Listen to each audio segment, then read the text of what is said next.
you wanna bet that I can get you back inside your head before the summer ends, and spread a little love.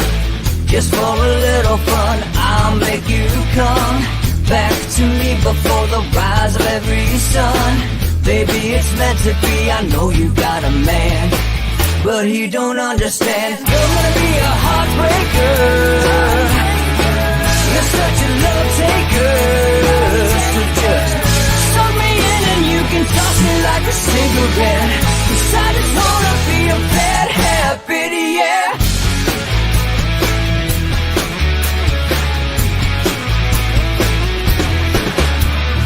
Rhythm in our love, it's impressive, excessive. You can't make this stuff up. My chest beats, it's restless, wakes the neighbors up above. Yeah, baby, come and show me love. Baby, come and show me love, because you're gonna be a heartbreaker. You're such a love taker.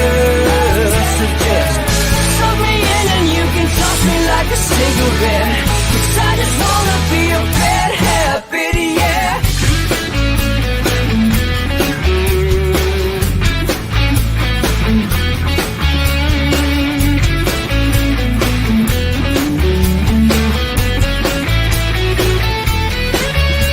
We can get on a plane and take a one-way ride, steal us away to find a place we can hide. It wouldn't take much to disappear for a night, just to give into the need and leave it all behind. 'Cause I know that you know that I know that you want me. You told me, now show me, come blow me away. 'Cause I know that you know that I know that you want me. You told me, now show me, come blow me away. You're gonna be a heartbreaker,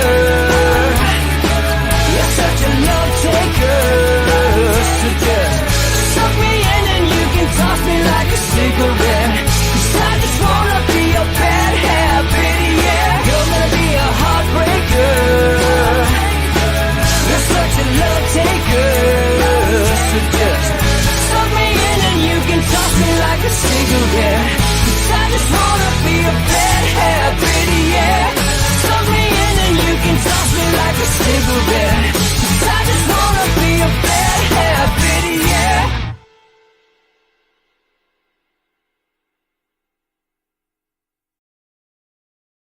All right, welcome to Inside the Numbers with the People's Pundit. I'm your host, Rich Barris, the People's Pundit. All right, Getter, looks like you're streaming. You're up. You're good. You're good to go. All right, so that's good. Today's our first day streaming on Getter. A little rough there. It'll be a lot easier when we go back to Wirecast. StreamYard's a little bit funny with these things, but we made it work. All right, so if you're on Locals, peoplespundit.locals.com, check out the Florida 7 voter analysis. This is not quite a done deal, and we'll talk about this with our guests when we bring them on. We're going to have Anthony Sabatini on at 11:30. We talk a lot about Republicans not really being represented versus Democrats who are. Here you go. This is somebody that absolutely represents the base. If you're from Florida, you know him. If you're not, you might know him anyway. But he is probably by far, definitely in Florida, the most connected to the base candidate that's running this cycle. I mean, I'm absolutely willing to throw that up there. When it comes to legislative agendas, he is a current state representative in the Florida House of Representatives, and he is the thorn in the side of the Tallahassee Republican who is up there to look. I love Florida just like everybody else. But the fact of the matter is that capital has been a good old boys club for a long time. Special interest is, I mean, they'll do whatever they got to do to get you to get on board. Okay. If that, I just got some stories and I'm just going to leave it at that. But yeah, it's actually quite unlike a lot of other places. And for someone to remain as steadfast as he has, it's noteworthy. All right, so I can't wait for that interview, and I got a bunch of your questions lined up from Locals. Check it out. Throw it in the Locals live chat if there's something you want us to ask Anthony, right? We got some time to do so. So we'll also bring up what his agenda is for the new legislative session. Check out that model. Florida 7, all right, is interesting because Florida 7 is currently represented by Stephanie Murphy. and she is a Democrat incumbent. She won by about 12 points in 16. It was a Republican district for many years, though it has changed considerably. And she did better in 20 than she did in 18. That's not true. She lost 3.5 points in 20. But this district is interesting because will it continue that march back to the right and that it saw under Donald Trump, who performed quite well in this district? Or will it basically have a change of fortune like Micah, for instance, who used to represent it years and years ago, that she defeated? All right. However, interesting to note, I'm not going to, give everybody everything locals gets, but I will tell you this, it is not a 12-point D plus 12 district, all right, at all. And actually, over time, it has consistently looked less and less favorable since Democrats first won it. This is a barely D plus 4. If you look at the voter file just by records, I wasn't strict with this model at all. And it is one of those districts where Democrats are in a lot of trouble if they have an election that most people expect them to have. And this is compounded and exacerbated by Stephanie Murphy withdrawing from the Democratic primary in August. So an already competitive race, or what could be a competitive race in a 2010, 2014 kind of scene, has now gotten worse for them. All right. Interesting district. There is, goes into, the Orlando area and north. And then there's a lot of land preservation areas. So the district is kind of funny this way. But we'll also ask him, since he is involved in the process, we'll also, or at least he knows of it, we'll ask him how he feels about Florida Republicans and their redistricting efforts, right? And how much they have been fighting.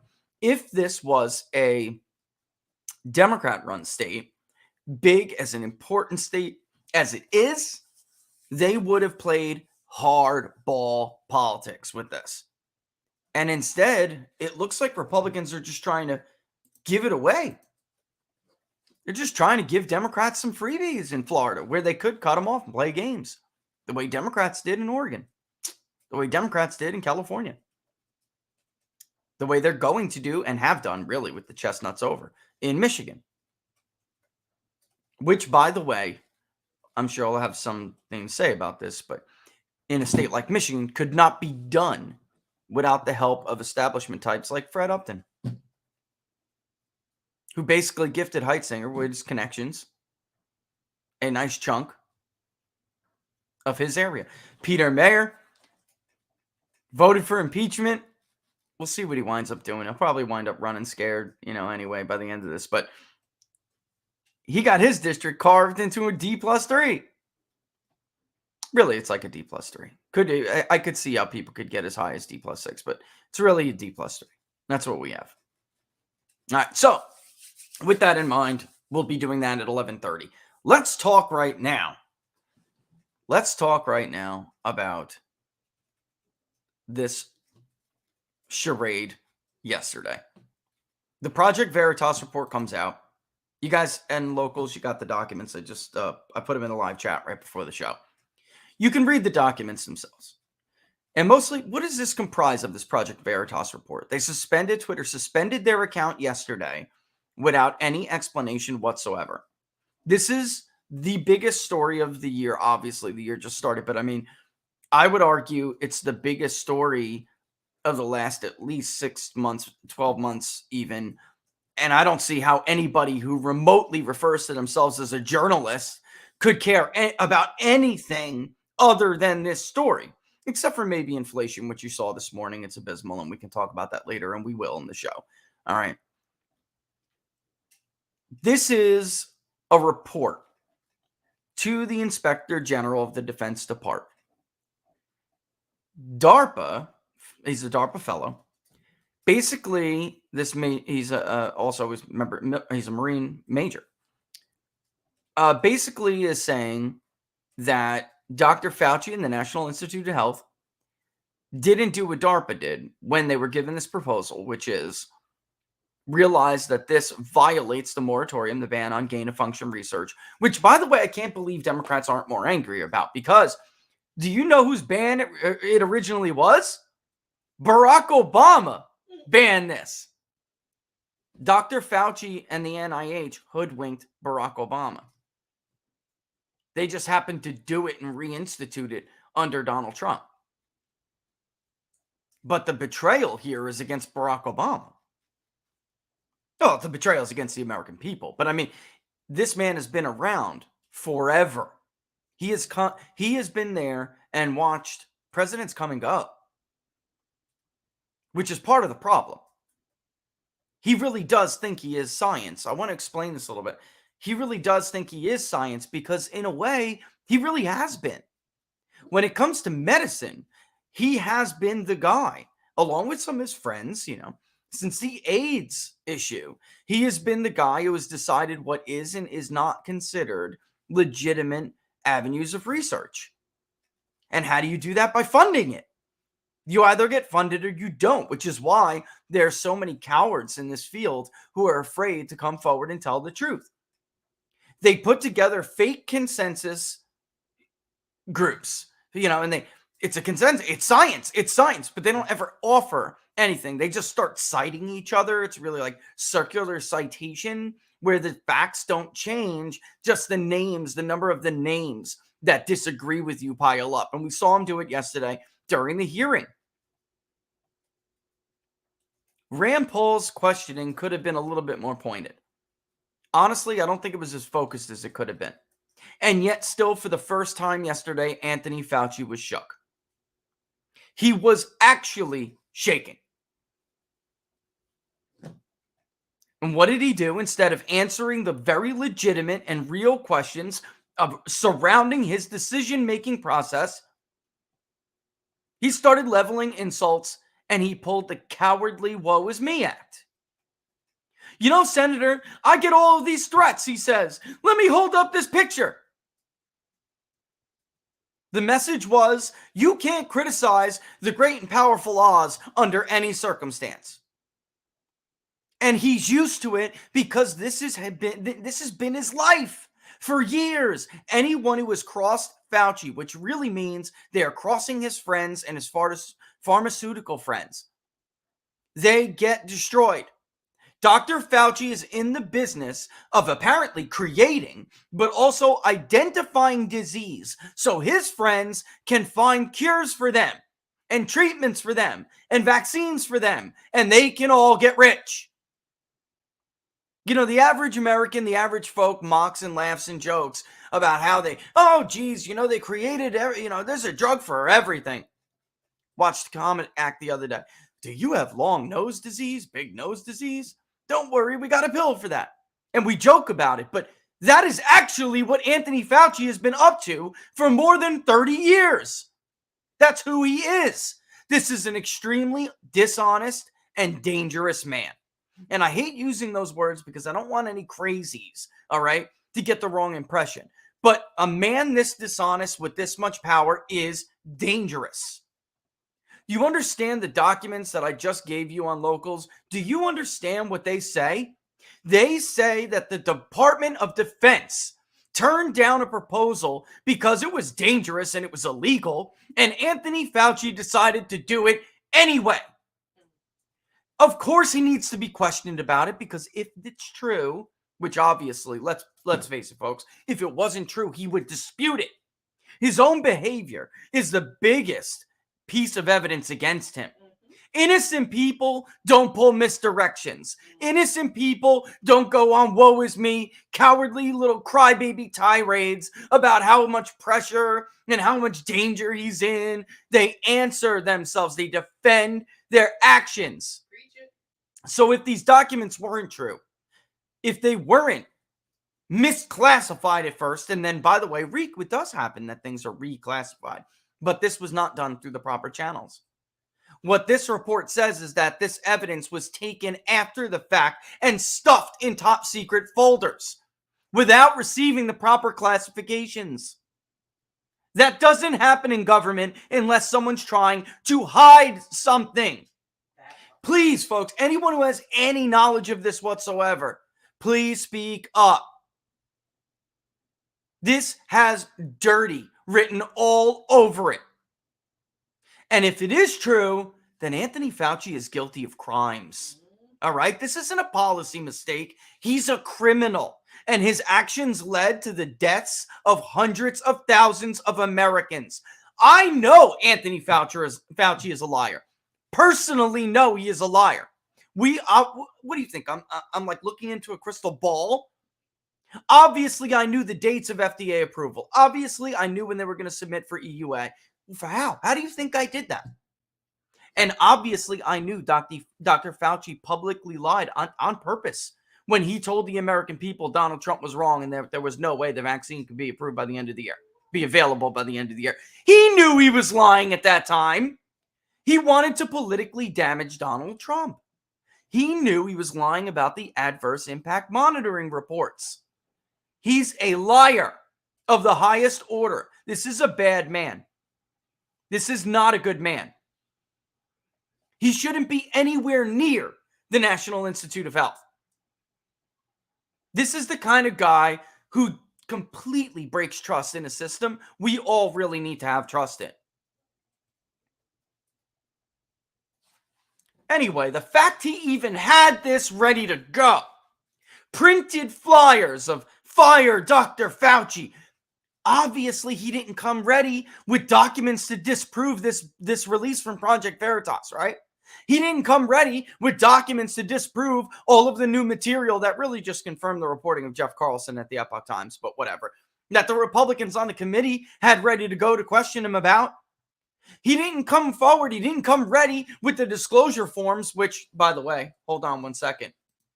Here they are, locals. Here's Dr. Fauci's financial disclosures. There you go. They're right there. He didn't come forward with any information about that to back up why he would call Senator Roger Marshall, who is not a firebrand, a moron. What he is a doctor, a medical doctor.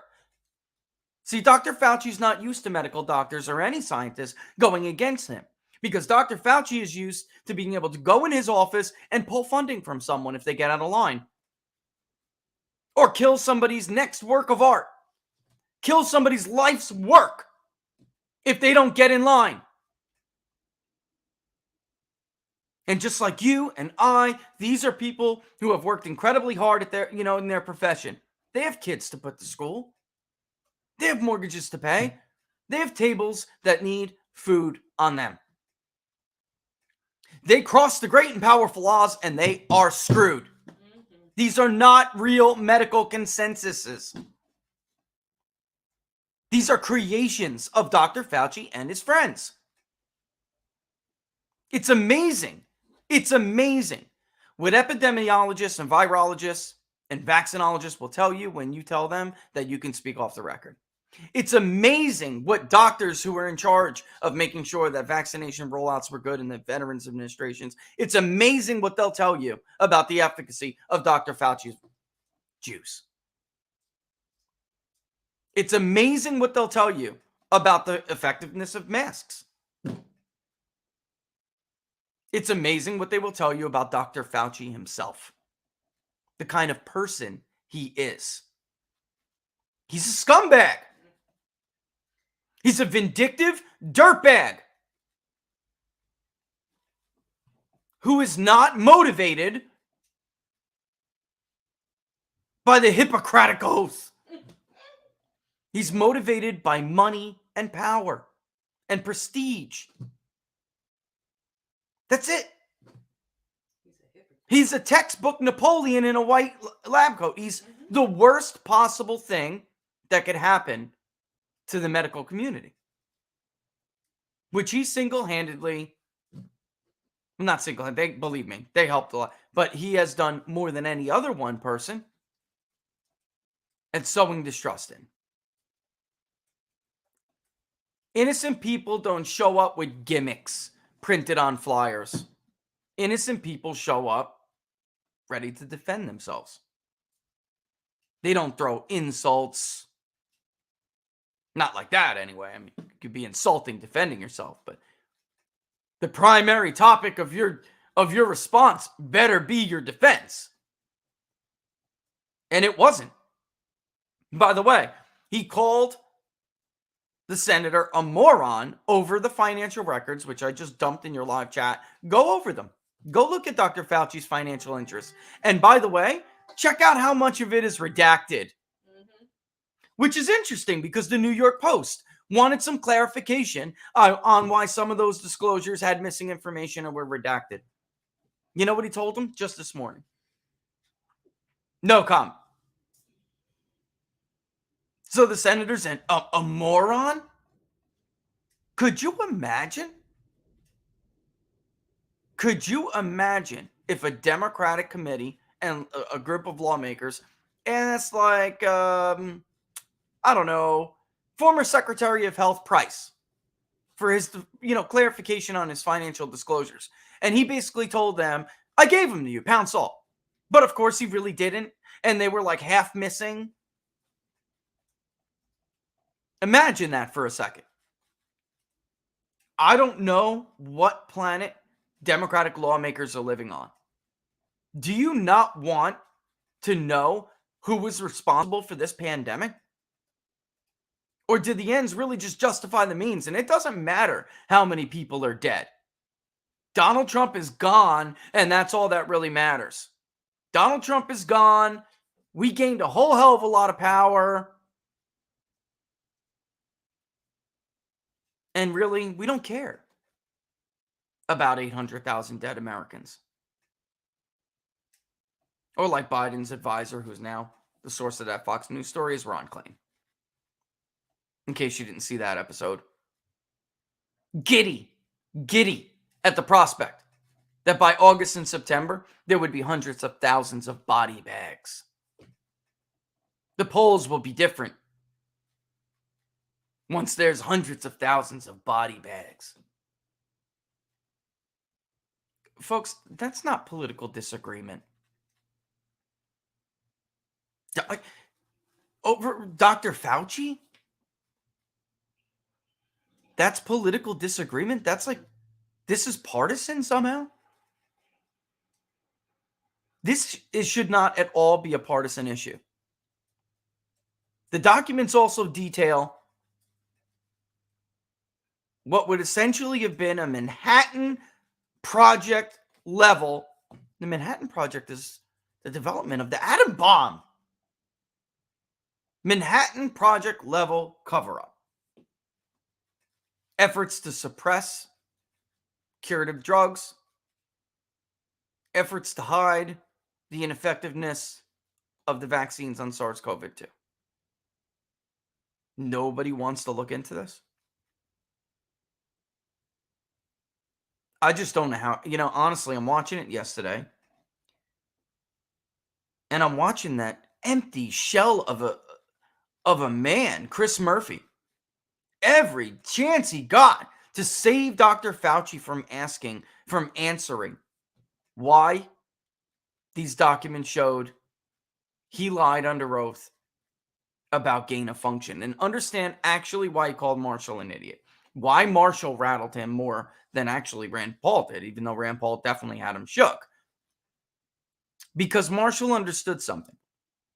He was playing games with the definition of gain of function research. His entire defense is really not whether or not he did this. If you listen, his entire defense is not whether or not he did what he is being accused of doing. It's whether or not you can really consider it the same as the letter of the law. It's a Bill Clinton depends what the definition of is moment. He's not disputing the outcome. That's sick, man. Doesn't Senator Murphy want to know how many citizens of the Nutmeg State died because Dr. Fauci did this? What the hell do you do on Capitol Hill, Mr. Murphy? As a matter of fact, on the break, I didn't even think to do this. Maybe I'll just open up some FEC records and see how much money you've taken from Pfizer in the last 12 months. Hell, they even got AOC on their payroll now. The woman of the people herself. You kidding me? I'll be honest, it was a little bit nauseating yesterday. There has to be something where we all don't just run to our respective corners. If this man tried to use some kind of loophole in language to get around Barack Obama's moratorium on gain of function, I mean, one of the most stunning things in this document, if he did this, he committed criminal acts. These are, folks, because they're global, the implications were global in nature. Everyone's been blaming China. But these documents say secret U.S. sites. That Wuhan, the Wuhan Institute of Virology was not the only place that that the money to do this work went. Listen, one of the best pieces of advice I think I can give you all today is read the documents yourself. It's a pain in the butt with the watermark. I get Project Veritas doesn't want to get scooped. You need to read them yourself, and you draw the conclusion that you feel is the correct one, or at least you decide what questions are raised or what the implications are from these documents if they're true, because nobody's questioning the veracity of them. Understand this. DARPA, the Department of Defense, even Dr. Fauci himself. Nobody is questioning the veracity of these documents. In fact, anyone who's ever read something like a report to the IG at DOD knows that all the language is right. The formatting is right. It looks and sounds completely legit. And what some of these documents are missing, and what the report states, is the literal C. I don't know how some of this stuff, things do get reclassified all the time. Like sometimes they're just classified as sensitive or not even, not at all secret. And then later it is determined that some of this really does need to be classified as secret or top secret, whatever it may be, whatever level. That's not unheard of. What is unheard of is that nobody knows how it got, there's no trail. And they don't appear to have the marks on them that normal classified documents would have. It just appears that somebody had an O moment and transferred them into another database, another file, which does have a different clearance level. This is extremely concerning.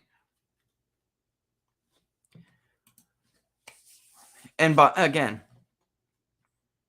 crying about how many threats you have to your life, or how many, how you have to walk around with security everywhere you go, doesn't matter. That is a crybaby tirade.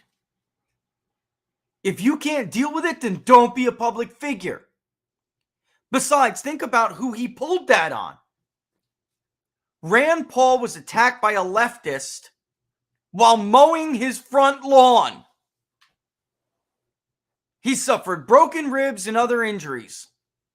Rand Paul was targeted by a crazy gunman who tried to mow him down, got Steve Scalise and 4 others, while he practiced for a charity congressional baseball game, because the man was deluded by Rachel Maddow and other Democratic politicians, like Mr. Murphy, by the way, into thinking that Donald Trump was a Russian agent, a puppet of Putin.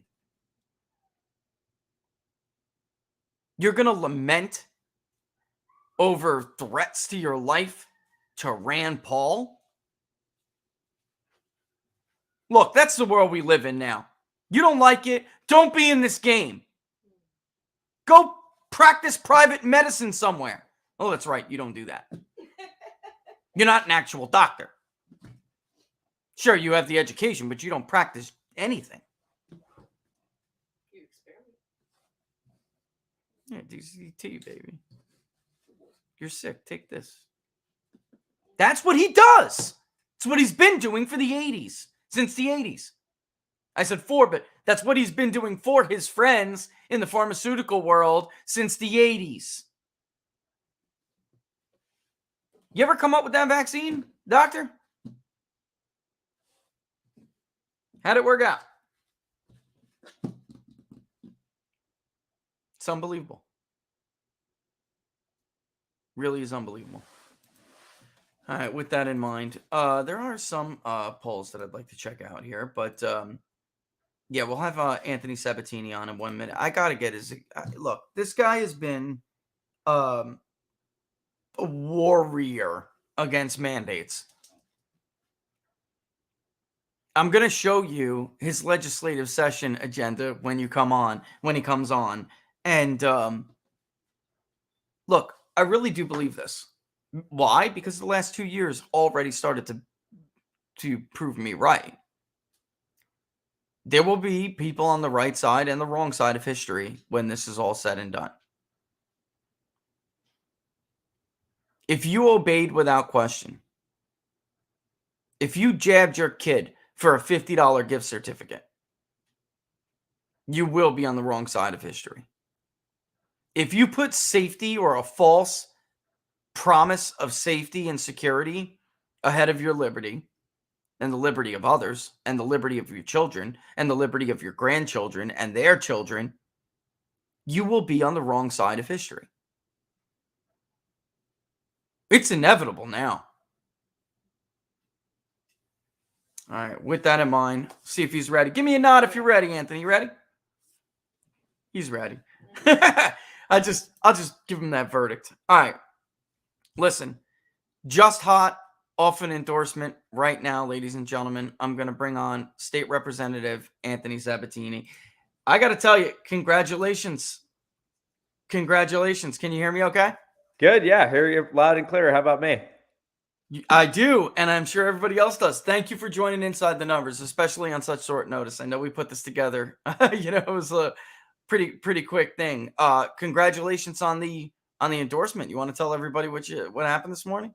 Pretty exciting. Yeah, I'm endorsed by Senator Rand Paul. Believe it or not, the endorsement is actually a couple months old. But what it is you know how these endorsements, you roll them out, and then they kind of get lost, in time, and then you got to kind of re-tap them all the time. Marjorie Taylor Greene endorsed me. That was huge, and we're going to have to roll it out again, because generally most people don't know that actually it's been studied, and a lot of people who've even gotten Trump's endorsement and major endorsements, they'll poll voters and say, hey, did you know so-and-so was endorsed? They had no idea. So that happened with a client. It actually just happened with a client. He was endorsed by Donald Trump maybe 2 months ago. People have no idea.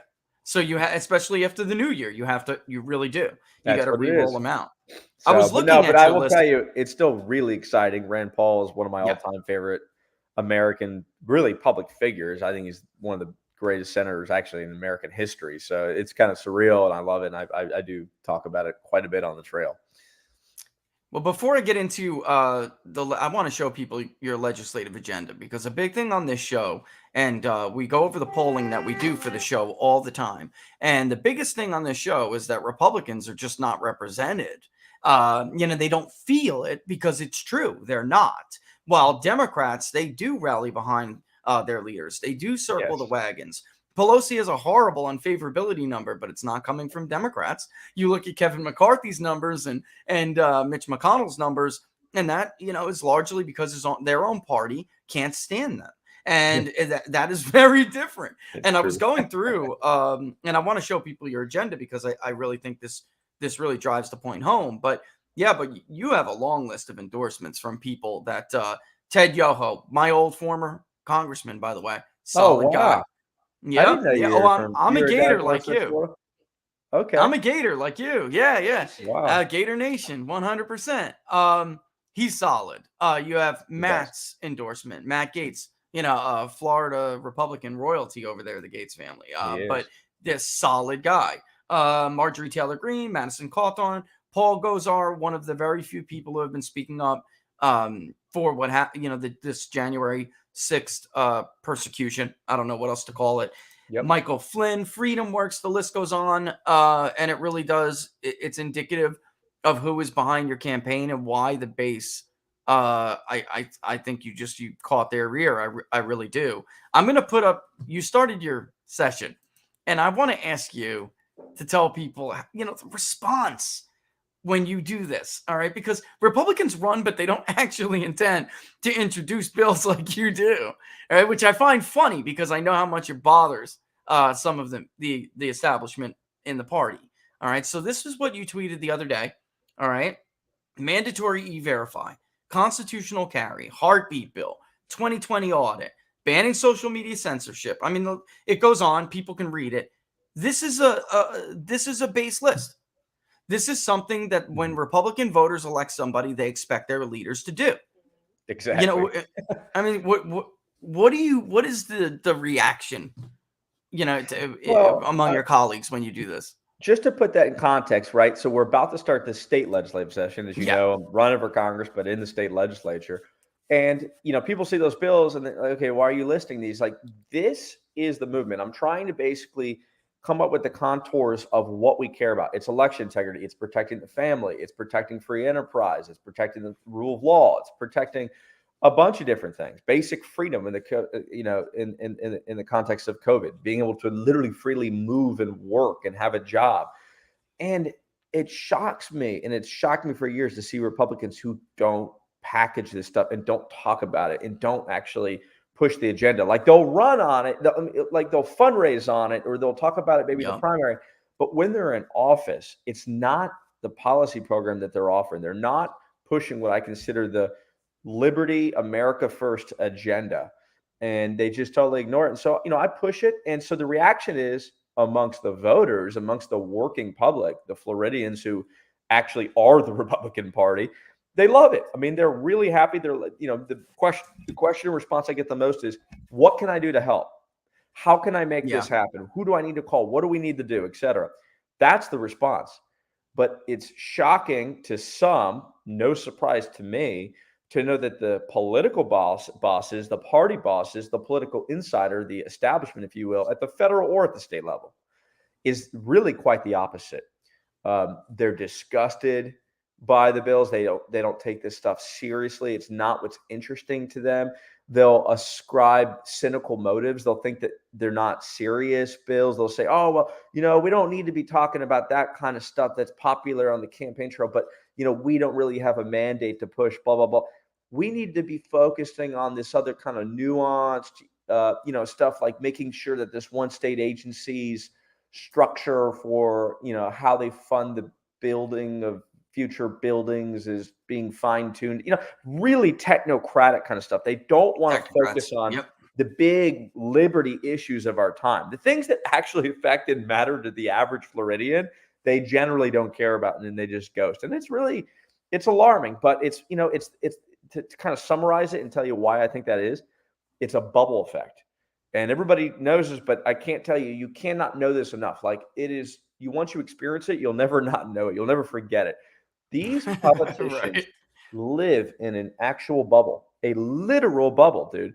I mean, social media, their lives, their fundraising circuit, the way they spend their time, the staff that they hang out with, the lobbyists, they live in this separate bubble. They are a complete and total separate class of persons than the public. And when you come at them trying to be the voice of the people, they just think you're crazy. It's an alarming thing. It's very scary.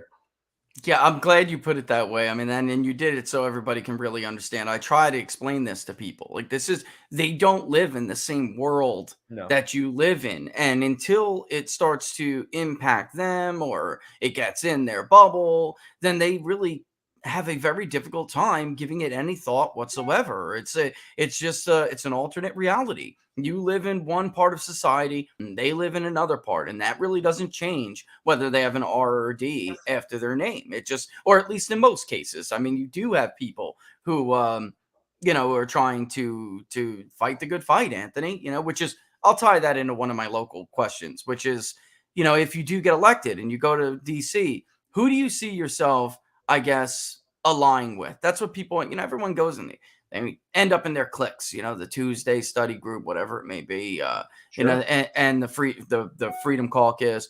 who are some people that you think, you're more, really what they're asking is more ideologically aligned with, that you would end up being an ally of? Sure. Yeah, I think it's an easy question for me. I see myself as somebody who's going to fall pretty quickly into the Freedom Caucus. I do believe in constitutionalism and liberty and freedom and protecting the American dream. But I also see myself as somebody who's going to be one of the key members of what I consider an emerging sort of informal caucus, what I'll call the America First Caucus, which is the pro-liberty, pro-freedom, pro-limited government, but populist, nationalist, and doing whatever it takes to help protect American sovereignty and increase the material well-being of our own country versus international agreements, global corporations, et cetera. And of course, that caucus is sort of informally led in the House by, in my opinion, Congressman Matt Gaetz, Congressman Marjorie Taylor Greene, Congressman Paul Gosar, Madison Cawthorn, Lauren Boebert, Thomas Massey, probably 7 or 8 other really good congressmen. I can kind of go through the whole list, but it's about 12 guys and gals, and I think that's a growing movement. And I think I'm going to fall very nicely in there. So I'll definitely join the Freedom Caucus on day one, because we gotta stop the insane increase in intervention of government into our lives. But we need to get this sort of populist informal caucus formed, maybe formally, but at least functioning as a group that can drive policy, and it can be done. You see it on the left. The squad is taking over the narrative of the Democrat Party. It only takes 7 or 8 people working in conjunction to wrestle the message back from the establishment. And I think everybody, probably a lot of your listeners who are very tuned in, saw the tweet that Kevin McCarthy made the other day, where he's like, if we take the House back, here's our priorities. Do you remember how innocuous and boring this list was? It was such a joke. I was like, and then actually the best reply was, Rachel Bovard had retweeted it and said 2008 called, they want their Republican priority list back. It was so McCain, 2008, just so safe and boring and unimaginative and defensive minded. And it was like, no, this is nothing in common with why people are going to be elected in the Republican Party. The Republican Party is going to win 60 seats. We're going to get the Senate back too. It's going to be a nice mandate that they're given. But the things that were in that tweet are not the reasons why they're given that mandate. It was so ridiculous when I saw it. Heard something similar out of Senator Tom Tillis a couple of weeks ago. Basically just, he's just casually talking. And he brings up why he thinks Republicans are going to take the Senate back, right? All that, the counterparts in the House are going to have a good night. And he rattles off this list. And not a single thing is an issue that voters told us was at the forefront of their minds, and not just Republicans, but voters at all. I just couldn't believe. Yes. I'm listening, and I'm wondering when he's going to get to, inflation. When he's going to get to even things independents really cared about. None of it, nothing. Lockdowns. The parents' rights ideas is kind of a good direction, I think. But he didn't mention that. McCarthy did, but I just don't think they would do it the way you would do it, Anthony. So I think Kevin McCarthy is a very different version of a parent's Bill of Rights than Anthony Sabatini does, right? So, it would be a joke. Kevin McCarthy has had this weird little theme that he's played with on social media and in his interviews, saying, the Republican Party is changing directions from the U.S. Chamber of Commerce. They've left our party. We're no longer the Chamber of Commerce party. We're the small business, pro-work. He says it, and it's pretty good rhetoric, and I like him embracing the theme, but it's not true. Those guys are bought and paid for by big business, globalist, corporate, Chamber of Commerce, mainstream position. Now, the Chamber has become so radicalized socially, and they're pushing this radical stuff and liberal stuff, and they're silent on really, really bad trends related to COVID and everything else. So the Republican Party is not in lockstep with them on that. But a lot of their policies are still the corporate America Last policies, and not pro-working America, not pro-family, not stopping illegal and changing our legal immigration system. They're not, they're still, I think Kevin McCarthy is very still lockstep with them. So with that said, Tillis and these guys, they're all just the old 2008, chambery, boring, defense-minded, innocuous Democrat light agenda that needs to go away. And we're changing the conversation. every single day. And it's going to, I think we're going to finally make the Republican Party the party of America first. You'll hear people rhetorically say it is already. It's not there yet. The establishment of the Republican Party No, it's has definitely not signed up for the No, 2006 Donald Trump agenda. Not yet. Yeah, definitely not. I actually know of, I mean, Kevin McCarthy is taking meetings with people that he's trying to push into races where there's definitely an Yes. America First candidate, an alternative, and they don't want them. They don't. They're trying to find alternative, backbenchers who are just, the kind of defense-minded people you're talking about, which Florida, you got to give it up for Florida. You have people like you and Governor Ron DeSantis. They don't, you guys don't play defense. It's very different in DC and in other even redder states around the country, which is incredible to me. But that is the way, that is their mentality, which gets me, I guess, to another question somebody asked about this, January 6th yesterday, the committee made news. Adam Kinzinger, I think, shredded, in attempting to defend the EPS situation. And I think he shredded the logic of even having a January 6th, committee, or even the idea that these people are not political persecutors, being politically persecuted. Why then, if Epps is, the golden boy and he did nothing wrong, then what makes him different from the others that have been charged? And the question really is, should you even engage that issue? If Republicans win the House, what should be done with the January 6th committee? Should you guys even engage that issue, or just drop it? So should you push it and see what involvement it's a major others issue. may have had? Oh, no, it's a great question. It's a major issue at its core. People are looking at it and going, okay, is it really just about, a temporary mistreatment or whatever on some of these folks? And, there were so many. And if the FBI knew, is it really that big of an issue? They have to understand what's at the core of this thing. At the core of this whole January 6th narrative is basically a blueprint and a new governmental mentality that's taken place, where the national security state can actually try to help foment certain actions and then capitalize politically by using it with a narrative, a constructive narrative, and also just sort of exploiting it to then increase the size and scope and intervention of the national security state into other aspects of people's lives. The January 6th narrative, it's an indirect link, but the January 6th narrative leads to the mentality where the FBI director can say, without any irony, without, no exaggeration whatsoever, we're going to start surveilling parents who come and speak against critical race theory at local school board meetings. There's a direct link there, because the mentality that you have to create, and by, sort of exploiting the so-called violent event in which they played a hand in, leads to these new political consequences and this new political reality where they could start intervening in other aspects of people's lives and political activity. This is why it's a major event. At its core, it's a new step for government. It's a new sort of blueprint they're using and a new narrative construction that we have to beat back. And these guys like Kevin McCarthy that have just totally sidestepped it the whole time are doing a great, great, great injustice, not just to the Republican Party and, what our message needs to be, but really to the whole country. They're bad people in that way. And that's why Tucker Carlson and Matt Gaetz and people who've led on the narrative, Julie Kelly, folks like that are doing some of the most important work right now. But I will tell you, a lot of the Americans don't really see, some of them do, but they don't see how this is the bigger picture here. We absolutely need a commission. We need an investigation. We need to dig in.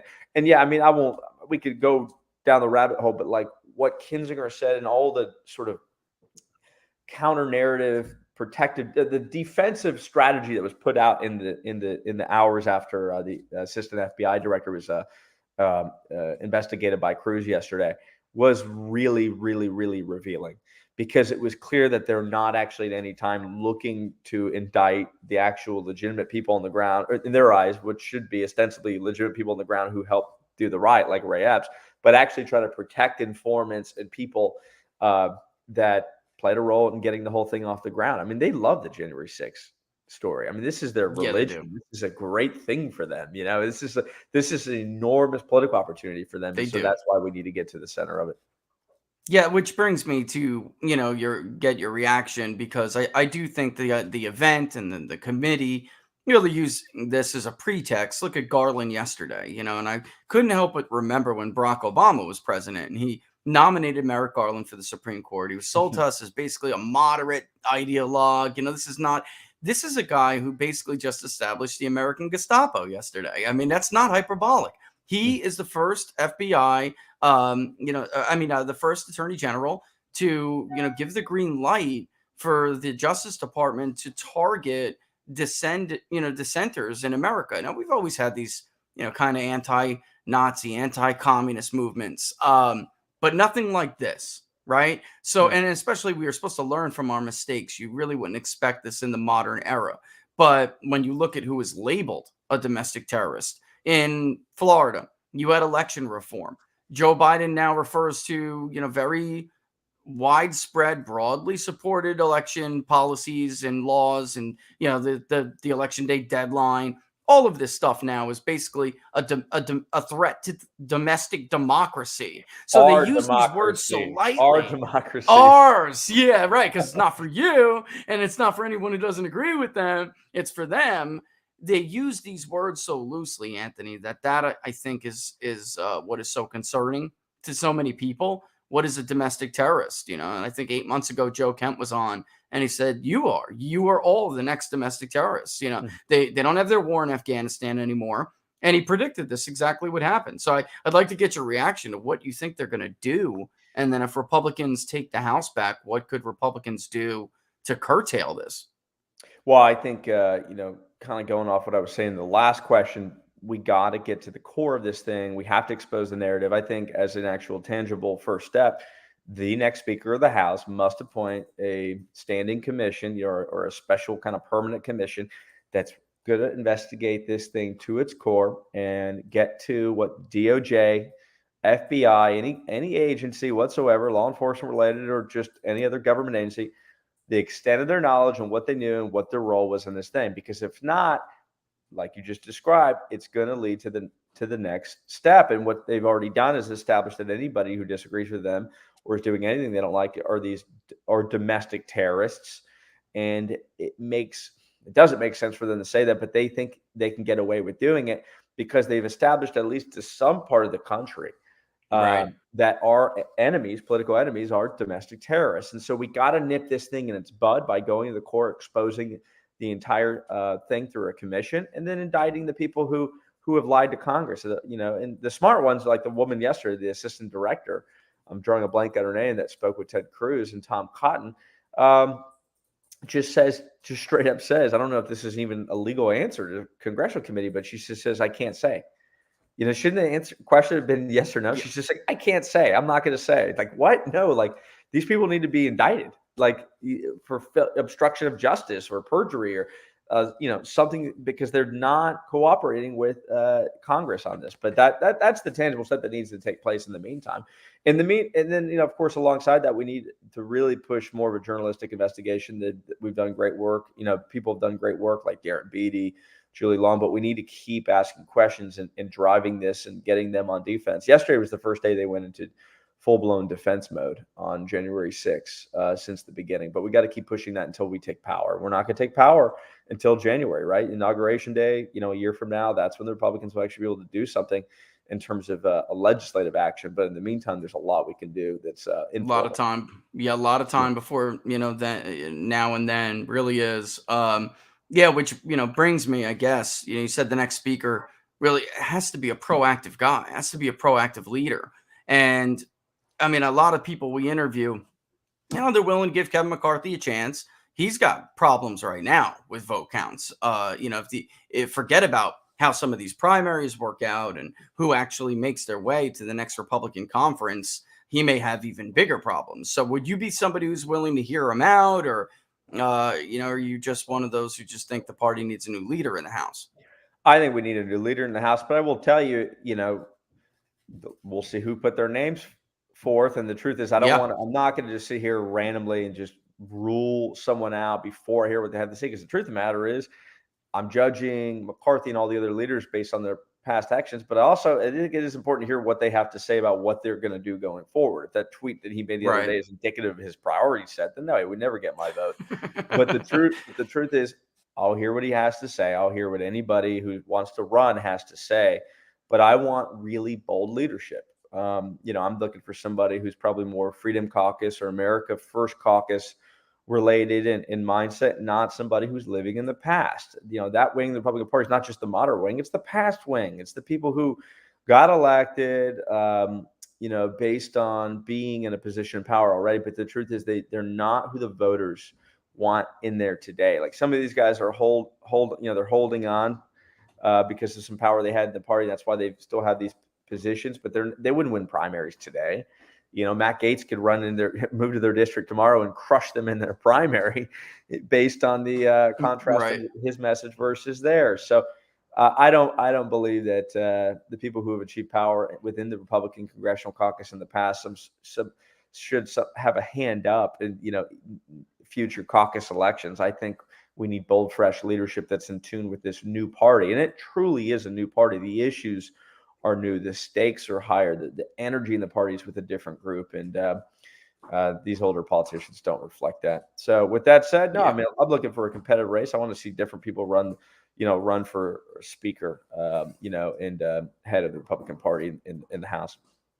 Yeah, your district's actually a really good example of, I would say, the danger of Republicans not evolving, right? So you have this, what they view as a post-Trump era, where they want to go back to the business as usual, many of them, and they don't see that there really is no electoral future there. Your district is a perfect example. I think, your typical moderate, old type Republican would get crushed in your district. And you see Trump did fairly well. And this is a district that's edging, you have the incumbent, she's out, which is even more helpful. But it's edging more toward Republicanism every election cycle. Now it looks like 10, 12 points can be erased in a midterm, no problem. I want to get your thoughts though on redistricting, how you think that's going in Florida. There's a lot of people that are disappointed with Republicans' efforts with redistricting, not just Florida, but everywhere. I'm curious what you think about how that's going in your state. Well, we don't listen at the national level. We do not presently have a Republican Party that's playing to win.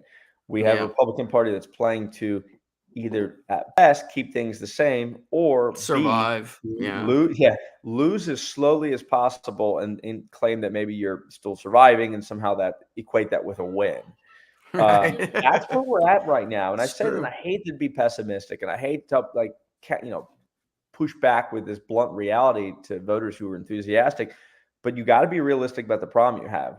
I'd say about a third of the elected Republicans we have at the national level in any body, whether it's Senate, House, whatever, are actually good. Most of them are actually actively bad or just totally and completely useless. Yeah. So with that said, most of the Republican states are not producing aggressive maps. They're not playing to win.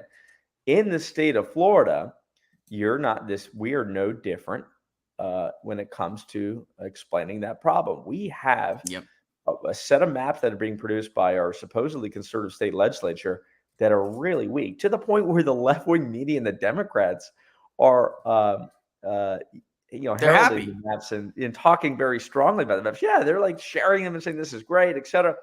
The truth of the matter is, we're like any state. We got a House and a Senate. We got one body that's produced the maps. The other body has not done it yet. So there's no reason to be pessimistic yet, because we'll see what the Florida House of Representatives does when it produces its maps late next week. I believe is going to be the date. I think it'll be Thursday.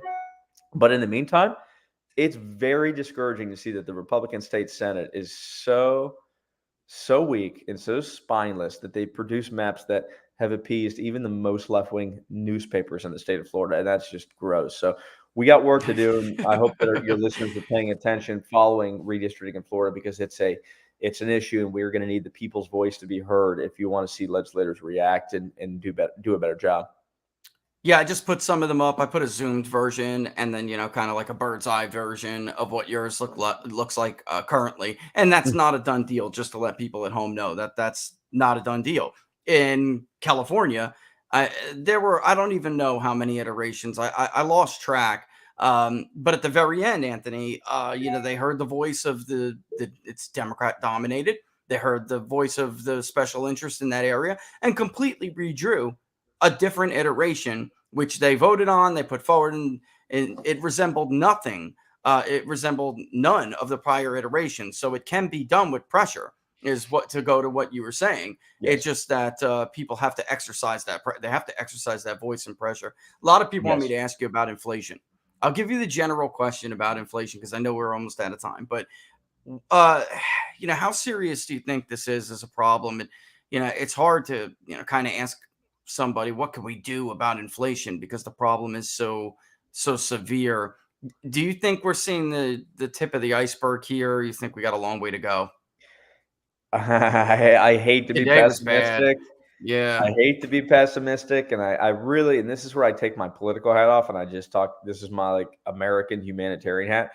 I really pray that what's very likely to happen doesn't happen. Now, politically, obviously, if it does happen, you're going to look at probably 1932 equivalent political wipeout in terms of the Republican Party winning everything, and that's good because now we'll have a chance to try to change course and save the country. But the truth of the matter is, the harm that I think is coming up next, the amount of inflation, unemployment, supply chain crises, and just general disruption in the marketplace is going to cause so much harm to working class people and middle class people, and especially lower middle class, that I just wouldn't prey it upon anybody. It's just not worth it. It's the kind of destruction that the Democrats would love because it gives them political victory when the Republicans are in power, right? The Democrats help create an area that destroyed the economy and messed everything up in order to alter the election. They did that, and they were very honest about it. They pushed policies that cratered the economy and destroyed the lives of people with children who had to bring their kids to school and et cetera, just to give the Democrats a fighting chance in the 2020 election, and that with voter fraud helped them get what they wanted. I don't pray that upon anybody, because the truth of the matter is, destroying the lives of millions of Americans with a terrible dead economy, which I think is coming, is just a horrible thing. But I really believe we're going to be seeing, American historic inflation rise, and I think you're going to see unemployment go up. And I think with the COVID tyranny, that they're trapped in the narrative of COVID tyranny, you're going to see just a really lethargic recovery, despite how much they want to spend going forward. And it's going to be really, I think it's going to be really ugly, and that's sad, but I think it's just the truth. Now The good news numbers, is, the numbers today were they're horrible. And as soon as I saw them, I thought about, it was a couple of days before the new year, and the CEO of Goya was, basically talking about what they're going to have to do come this new year. And that's what he said, that we really have not seen the tip of the iceberg yet, because we've been trying to stave off passing that cost to the consumer. But everything from the pallets, that the food goes on, to the cellophane that wraps the pallets. I mean, he was going into, everything is just killing us. So when asked basically what kind of number, can you throw a number out? He said 40%. I mean, that kind of number, I don't think people understand what that means for them. Could you imagine a can the of only beans ones who being do are the ones who 40% live more? through. Yeah, I mean, there's some folks who remember stagflation, where you had this dead economy with rapidly increasing inflation. That's like, how is this even possible? It almost breaks the laws of economics. People who remember that, older boomers will remember that period, and it'll be like that. I mean, that's really kind of what we're looking at. You have a badly moving economy with very little chance of recovery. You're going to be looking at probably like a 0.5 point or a 1% growth rate, mixed with American historic, world historic inflation.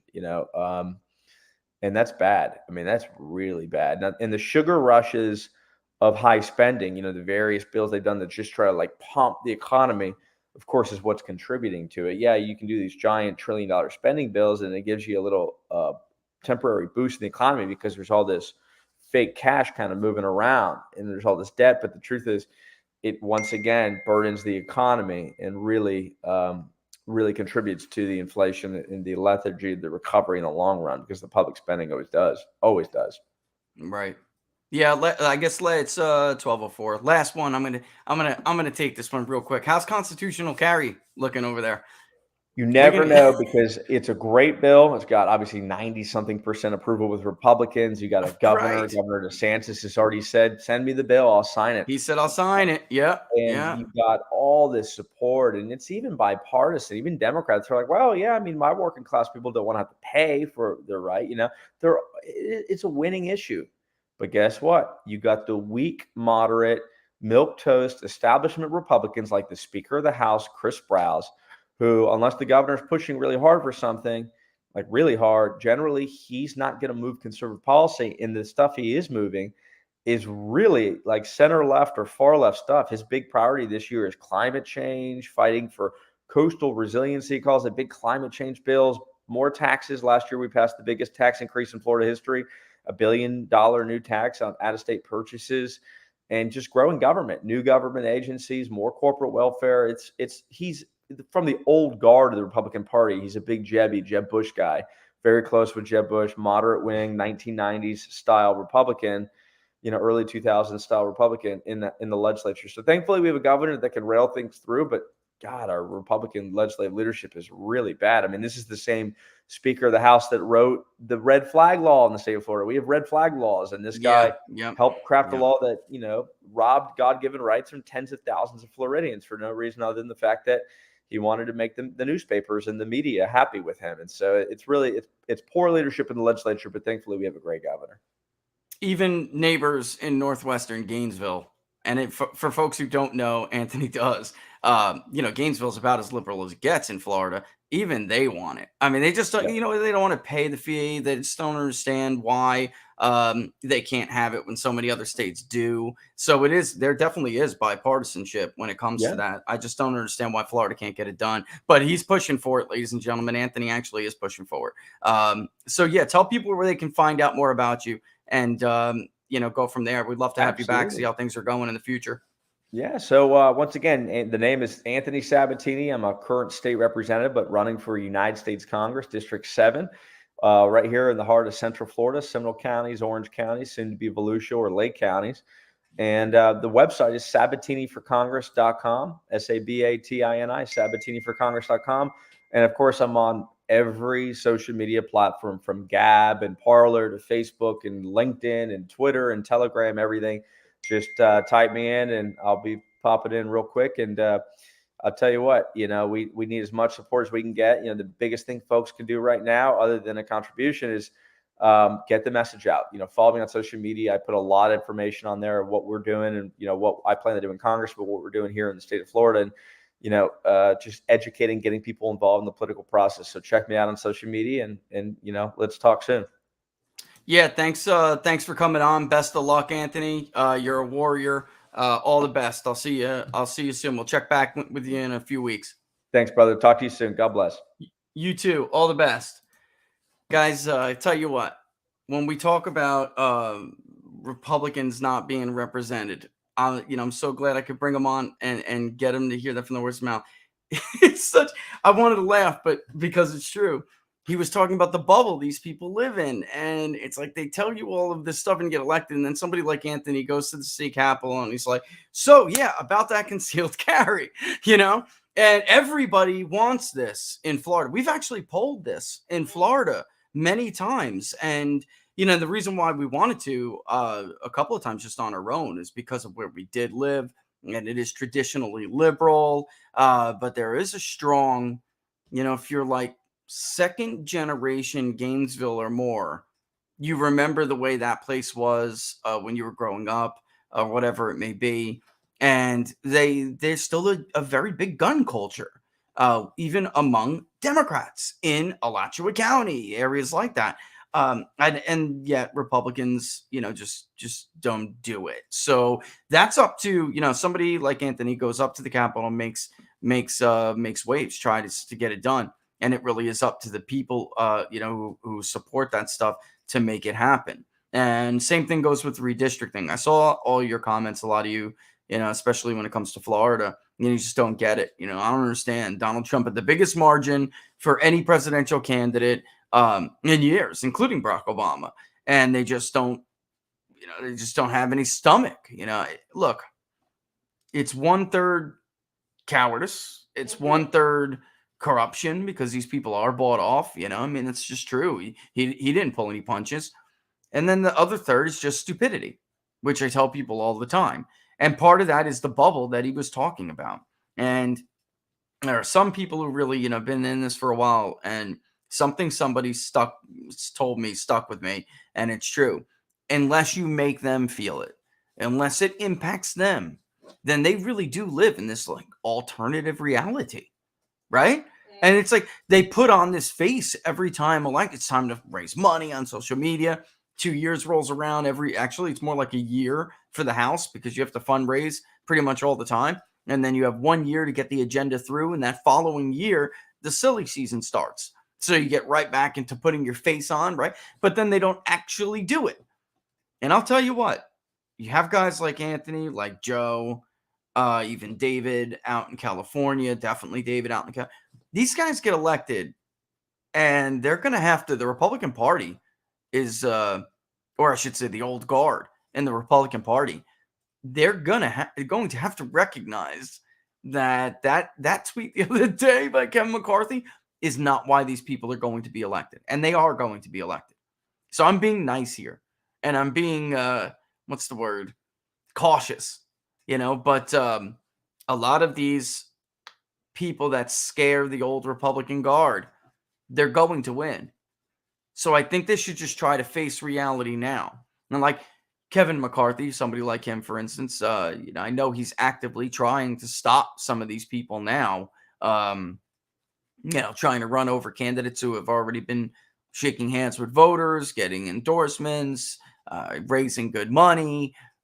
The prospect of this caucus coming to Capitol Hill is terrifying to him. So he's running around trying to pull people off the bench to run against these people. Just think about that for a moment. Just think about whether or not, or how telling that is. Because Peter from the Gaggle, he's always saying this, but he's right. So what? Republicans take over. Will it matter? Does it ever matter? Will they do anything? So what? I think a lot of people feel that way this time. I really do. I'm well over on my break. I just, I just want to get, I just wanted to get that question out of the way because I don't think Republicans have to ask that question this year, Laura. Nope. I really don't. I think they have for the first time, even 2010, 2014, it was like these conservative alternatives. Were they really? Right? No. How many conservative alternatives, like Marco Rubio was a conservative alternative to Charlie Crist in Florida. Yet Marco Rubio is not indicative of a typical Florida Republican. They may like him, and he gets a lot of cross support, so that's why his numbers usually, pretty good. But he himself, he didn't run as the Marco Rubio he is now. And what I'm saying is 2022 is not 2010. Donald Trump's what happened to Donald Trump brought a lot of people off the bench that I really don't believe would have come off the bench had he won. Right? Mm-hmm. Sometimes losing is the best thing that can happen to a party. Anyway, check it out. I really think you should go and check out what he's doing in the Florida legislature, what he's trying to get passed. I briefly put up his agenda, but before I go to a break, just take a look at it again. I mean, folks, we polled this. Transgender surgeries on children. They don't even want them competing in sports events until they know what gender they are. How do you think they feel about that? Florida would not take kindly to Capitol Police. These are big issues. Some of them are culture war stuff, but then to ban the Capitol Police from Florida, you better do that. Mm-hmm. If you don't want DC to effectively shadow your state, what Democrats are proposing is a law enforcement takeover of the states. They're proposing essentially national jurisdiction for the most corrupt, most abusive police force in the country. And if you're a Democrat, minority Democrat, black, brown, look, they abused you guys long before they abused January 6th protesters. These people have a very long history of mistreatment, abuse, and misconduct of all forms. All right, I'm going to take a 2-minute break. We'll be back. You're watching Inside the Numbers with the People's Pundit. Follow me on Twitter at People's Pundit _Pundit. On Getter, actually, let me reverse that, Laura. Follow me on Getter at People's Pundit. You can still follow me on Twitter at People's _Pundit, right?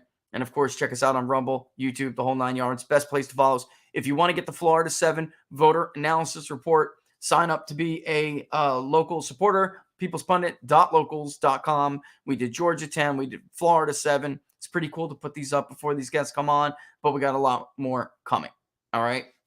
And you'll see his district. Without a doubt, he can win this district. Without a doubt.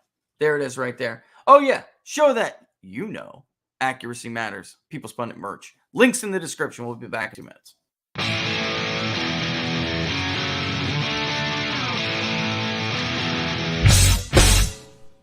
How much you wanna bet that I can get you back inside your head before the summer ends and spread a little love. Just for a little fun, I'll make you come back to me before the rise of every sun. Baby, it's meant to be. I know you got a man, but he don't understand. You're gonna be a heartbreaker. You're such a love taker. So just suck me in and you can toss me like a cigarette. 'Cause I just wanna be a bad habit, yeah.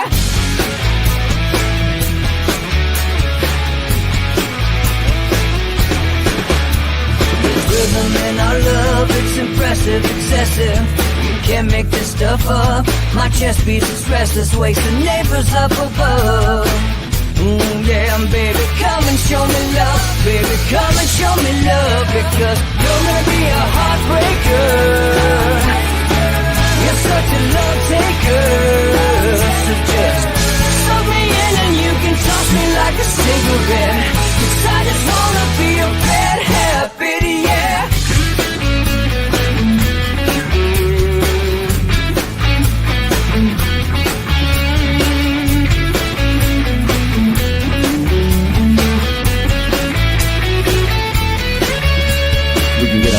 Take a one-way ride, steal us away to find a place we can hide. It wouldn't take much to spear overnight, just to give in to the need and leave it all behind. 'Cause I know that you know that I know that you want me. You told me, now show me, come blow me away. 'Cause I know that you know that I know that you want me. You told me, now show me, come blow me away. You're gonna be a heartbreaker. You're such a love taker. So just suck me in and you can toss me like a cigarette. 'Cause I just wanna be a bad habit, yeah. You're gonna be a heartbreaker. You're such a love taker. So just suck me in and you can toss me like a cigarette. 'Cause I just wanna be a bad habit, yeah. Suck me in and you can toss me like a cigarette. 'Cause I just wanna be a bad habit, yeah.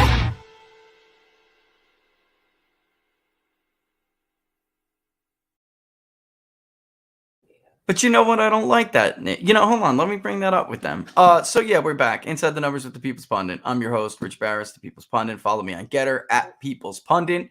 Laura and I were just talking during the break. All right. Which is, you know, the amount of trolls that you start to see on Getter.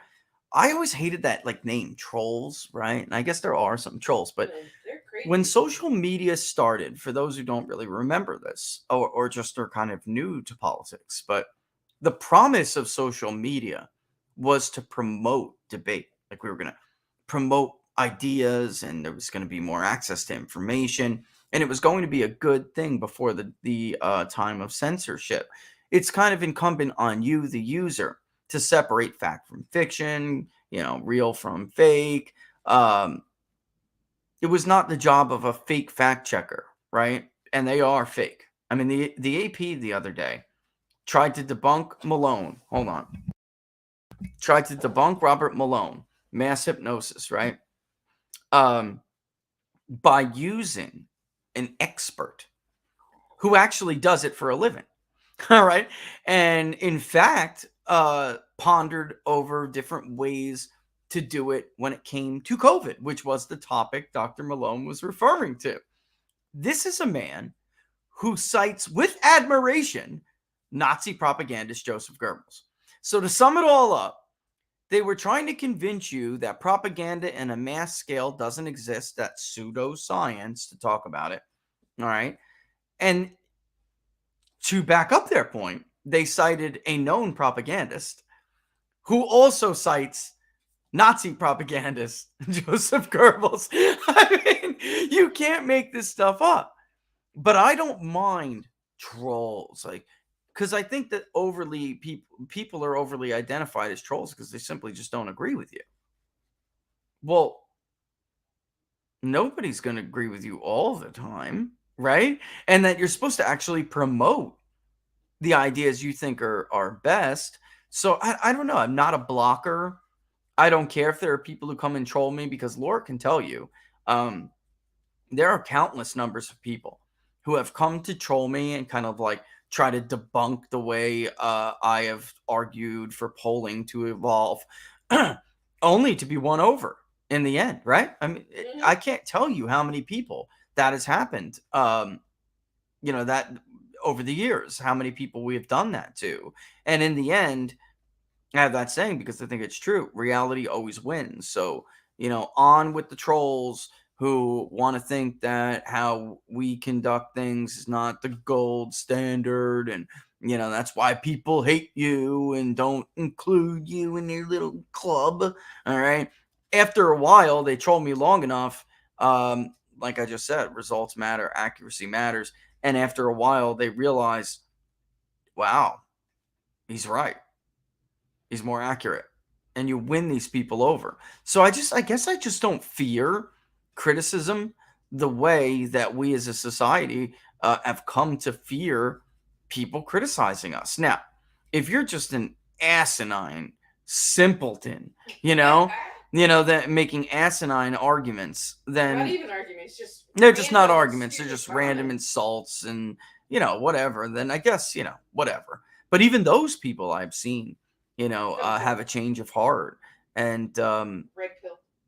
whatever you want to call it, have a change of heart, and that's kind of the point, or it was the point of social media. And unfortunately, Jack Dorsey, Mark Zuckerberg, the lot, they didn't live up to their promise. Nope. Their product became a force for division and a force for tyranny and authoritarianism. They are the modern tyrants.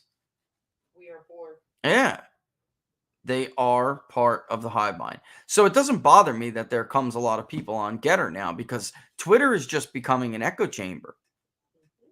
And I don't even want to say for the left, because I'm not sure that's true. Like, if you're Naomi Wolf, or you're Glenn Greenwald, if you're Tim Pool, if you're Matt Taibbi, is it for you? You're leftists. But it's not for you anymore because you're not part of the hive anymore. So I don't even want to say Twitter's an echo chamber for the left. It's not. It's an echo chamber for the hive mind, for the people who believe everything that those in authority say to be true. And the sad part is they haven't yet realized that the people who are in positions of trust aren't worthy of that trust. And sometimes as people, it's very hard for us to admit we were wrong. And it takes time.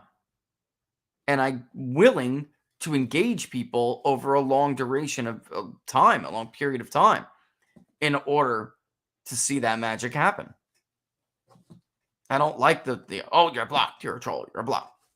Eventually, or hopefully with God, God on your side anyway, people come to realize they're being lied to about something. Haven't been many apologies, but there have been some. Eureka moments. There have. Mm-hmm. It would have been nice for a lot of them to circle back after they realized they were duped on Russia collusion and say, hey, you were right, but I'll take a handful. I'll take what, Mm-hmm. one One heart, one mind at a time. I'll take it. You know what, Laura? Somebody was saying on whether or not we take questions on Monday, and then I know there's a lot of other questions. Let's take a look at some of that. Let's do some of that. It's 12:25. I held Anthony a little longer. Yes, you did. That's why I said wrap it up. I know, and I heard him. My phone's going. His phone's going. I'm on the show. Mine shouldn't have gone. But once you hear candidate's phone go, it means he's got to go. He's busy. Let's see. Wow, that's a great question. All right. Ours take over Congress. It will be of interest if they roll the National Capital Police budget back to stop this effort, or will they want that power themselves? That's why we're interviewing the people we are interviewing, because it's not enough that Republicans take Congress if you're concerned about things like this. It's not enough if you're concerned about, wow, the list has gotten long, hasn't it? Mm-hmm. Gone are the days where we're just worried about Obamacare, right? And look, that's a perfect example. Did it matter? Hell, Republicans got the White House, the Senate, and the House 10 years later. Or not 6 years later. And it still didn't matter. So that's why we're interviewing the people we are, because this year really is different. It won't matter if Anthony Sabatini is the congressman from Florida 7th Congressional District. It'll matter if Joe Kent is the congressman from Washington's 3rd Congressional District. It'll matter if David Giglio is the congressman from California's 13th Congressional District. If it's any of the people that Kevin McCarthy, brings off the bench to run against some of these people, then no. They'll be Bushies. They'll be like Bushies. Did Bush conservatism concern themselves about the weapons of the intelligence community that could have been turned after they were used on so-called terrorists? Were they concerned about the power that could be turned against the American people, their own supposed people, their own voters? No, they wanted that power for themselves. Right? Mm-hmm. So I think the answer to that question is, I don't think it matters so much as who takes over. I actually think the primaries are much more important this year. They may always be, frankly.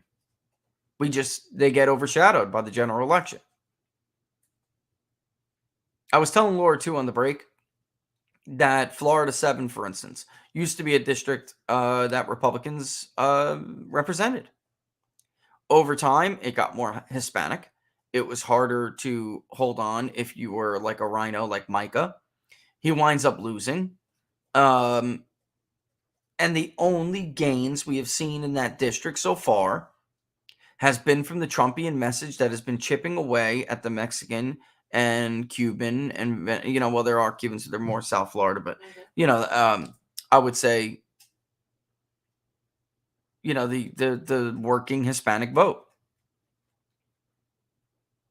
I think if a Jeb Bush-like Republican was nominated for that seat, they'd get crushed by 12 points.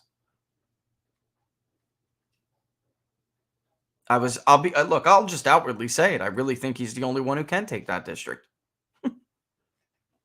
I'm sure there are a lot of other good people in the race. I can see their names right there. I'm sure there's some good people in the race. I'm sure Erica Benfield is a lovely woman.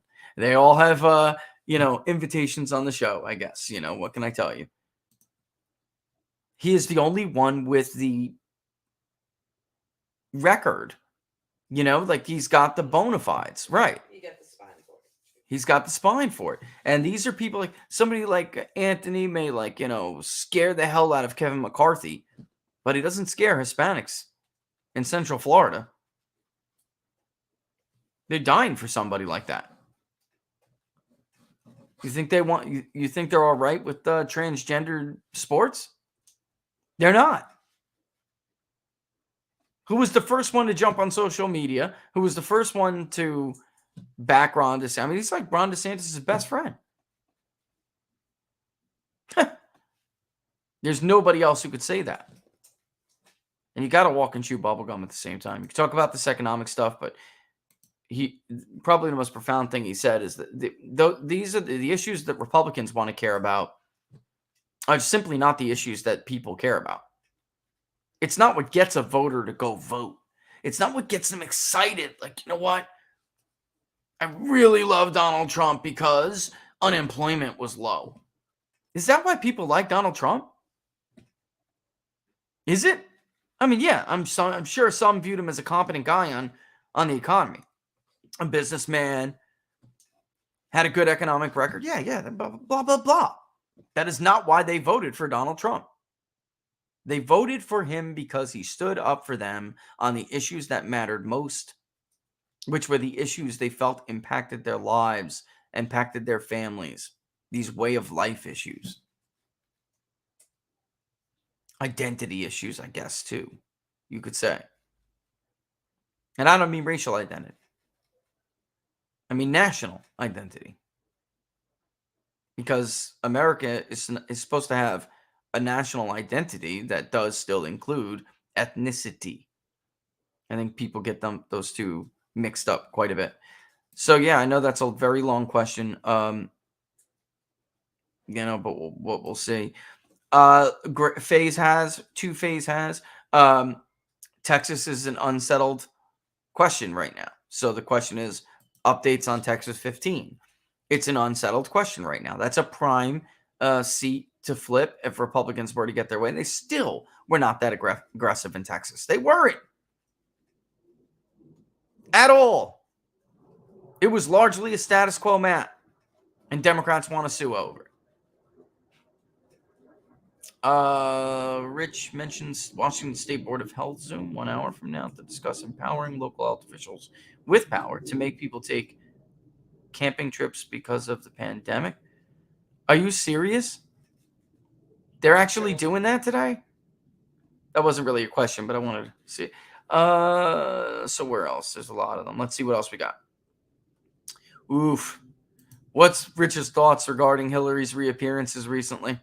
Is she seriously going to challenge Biden or Harris? Looking forward to that train wreck. Nothing. I would not be surprised. Look, Michelle Obama, I think, is a lot of nonsense talk. And secondly, even if it wasn't, Michelle Obama is viewed in a very different light. Let her become a political candidate. Let her get in front of the camera, and she'll be very similar to Hillary Clinton, which is like, at a distance, I like Hillary. You remember Hillary's 60% plus favorability ratings with Gallup, folks? She had that when she was Secretary of State. She seemed to be very admired. The minute she got in front of a camera and started talking and showing who she was, Americans couldn't stand her anymore. Michelle Obama is not an endearing person. She is if she goes on The View, because nobody will challenge her. She is if she goes on to Oprah, because nobody will challenge her. In the political space against criticism, she very much like Hillary Clinton and Kamala Harris, where there are just some women who come across like, how dare you challenge me? And they just come across as nasty. Remember Trump? Such a nasty woman. You remember that? Mm-hmm. She folds like an He envelope. did that on purpose. I mean, that was something no other politician would get away with saying, but he knew damn well that the average American was thinking it, but kind of felt like they were not allowed to say it, which is like, that's a nasty, you know what? What a mean old... Mm. Mm-hmm. And he just came out and said it, and it was his way of telling people it's all right to think this is one beep. Mean Yep. witch. And they were like... WITCH. And just to look at, let me just, because I did see something about redistricting. Here's that zoomed out version. I did change the colors when I zoomed in. This is Florida 7 right now, as it is, but it's not a done deal. Very close, however. I have the other shape files for one of the more recently proposed map. Very close. I don't know that it would change all that much. What I am saying, however, is that there is a lot that has changed in Florida, where if Republicans wanted to be aggressive and still fair without the deviation being ridiculous or indefensible, they could absolutely take South Florida votes to dilute Democrat areas. Of course, they'd have to be confident that they're going to keep those votes, that they were Trump voters, or maybe at the end of the day, They're not. The results yesterday, I got to be honest. The results yesterday from 20 were not very encouraging for Republicans. What do they suggest? They suggest that Republicans cannot win Hispanic votes like Donald Trump can. And without Donald Trump, they're going to have a challenge. It was marginally better. Basically, what I told you with the polling we've been going over, which is, yeah, I do see some movement from Democrats to generic Republicans among Hispanics, but not as pronounced as we saw with Trump. So that's good for maybe 1.5, 2 points. Yet they still got creamed. Whereas I think Donald Trump would have done probably 5 points better overall. All right, now here's a closer view, which I changed it. There's a lot of geography in this district, right? You see the state forest, yeah, that's Charles Bronson, as in the actor. Yeah, there's a state forest there. So there's a lot of red area that is protected, and it's not residential. All right, but if you go north of that, like Geneva, or whatever, you can see a little bit more Republican bash. Orlando is not as quite blue as it used to be. The sheer registration gap has closed significantly since the day of Barack Obama, since his last reelection. Even in 16, when Micah lost in 16, didn't he? Let me just double check that. I think Stephanie Murphy defeated Micah in, yes, thank you. My memory still serves. Stephanie Murphy defeated John Micah in this district, 51.5 to 48.5 in 2016. Even as Donald Trump, by the way, carried the state. All right, so moving on, we had 2018, which was a good year for Democrats, and she wound up winning by 15 points. But that really did obscure the overall chipping away by registration and demographically that we have seen among Democrats. What happened was you really did have a lot of white swing voters that went for the Democrat. You even had about 10%, 12% of Republicans that went for the Democrat. In 2020, what you saw was Republicans return to the fold, which is why it went to about 10 points. Republicans returned to the fold, but independents still crush them. Now, the bleeding was 406,000 votes, by the way, when there's only... Hold on, let me look. Make you guys laugh a little bit. I mean, that was an incredibly high turnout number. Okay, let me just put it that way. There is, all told, about 473 individuals on the voter records in this district. 473,000. So turnout was pretty good. And you have it's about D plus 4. Just so, I mean, I don't want to go too much into that, but it's only 37% Democrat, and it's almost 33% Republican. 32.4 to 37.1. The nuns are 29%. So if you see independents swing the way you're seeing them swing right now, this is definitely a district Republicans can take back. Is it a challenge? Yeah, it is, but they can definitely take it back. And it's not very Caucasian, so it has to be an America First coalition. It has to be. It's mathematically not possible any other way, with 62% of the electorate being white. The votes aren't there. You have to take a very good chunk of the 21 and 5th, that 1 in 5 voters who are going to be Hispanic. Because 9.5% is black. So it's a very difficult district to win, but it is absolutely one of those districts that is in the danger zone for Democrats right now. This margin in Virginia and New Jersey was wiped away a couple months back. This was not enough to keep to let Democrats hold on. This was wiped away. This is a 2-point loss for Democrats. And if it was to keep going, So if we can, and we'll look at the registration very closely as time goes on. But if next month's update, shows another slight loss for Democrats, once upon a time in 18, they had 40% of the registration in this district. It was a 40 or 41, something like that. They've shed 4 points. So, if it keeps going and it's pronounced, then, all bets are off there. Really, they are. All right, let's take a look at some of the other ones. Let's see. Why are metro areas always blue? And is it inevitable? That's a great question, JD Freeze. All right. Truth be told, they weren't always blue. They got bluer over time, I would say post 2012. And it's not because Mitt Romney. It's not because Republican voters got away from the Romney wing. We've gone over this quite a bit. I don't think I still have that banner here. Let me see if I do. I don't. It was for an old show. But it would have showed you with the census, the metro areas are not the same metro areas that they used to be. And it's not even like, it's not just immigration. They are more educated, yes. And whites are more educated, yes. But when they're not as white. Moreover, it's not even whether or not they're domestic populations, it's who is coming. And over the last 20 years, that European influx, even Hispanic to some degree, has been replaced by less, maybe this is a bad word to use, but less America-friendly Asian groups. Like the old Tiananmen Square wave of Chinese immigrants is over.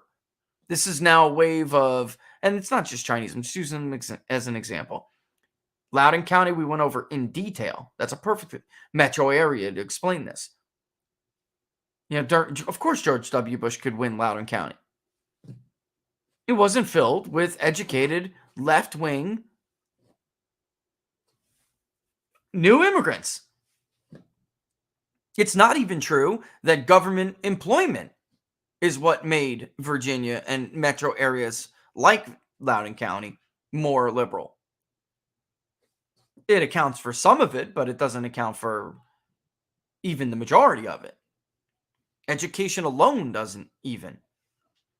Because even as the white population in metro areas has gotten more educated, the gain, for Democrats among that group alone is not the primary driver. The primary driver is who is actually moving to these metro areas now.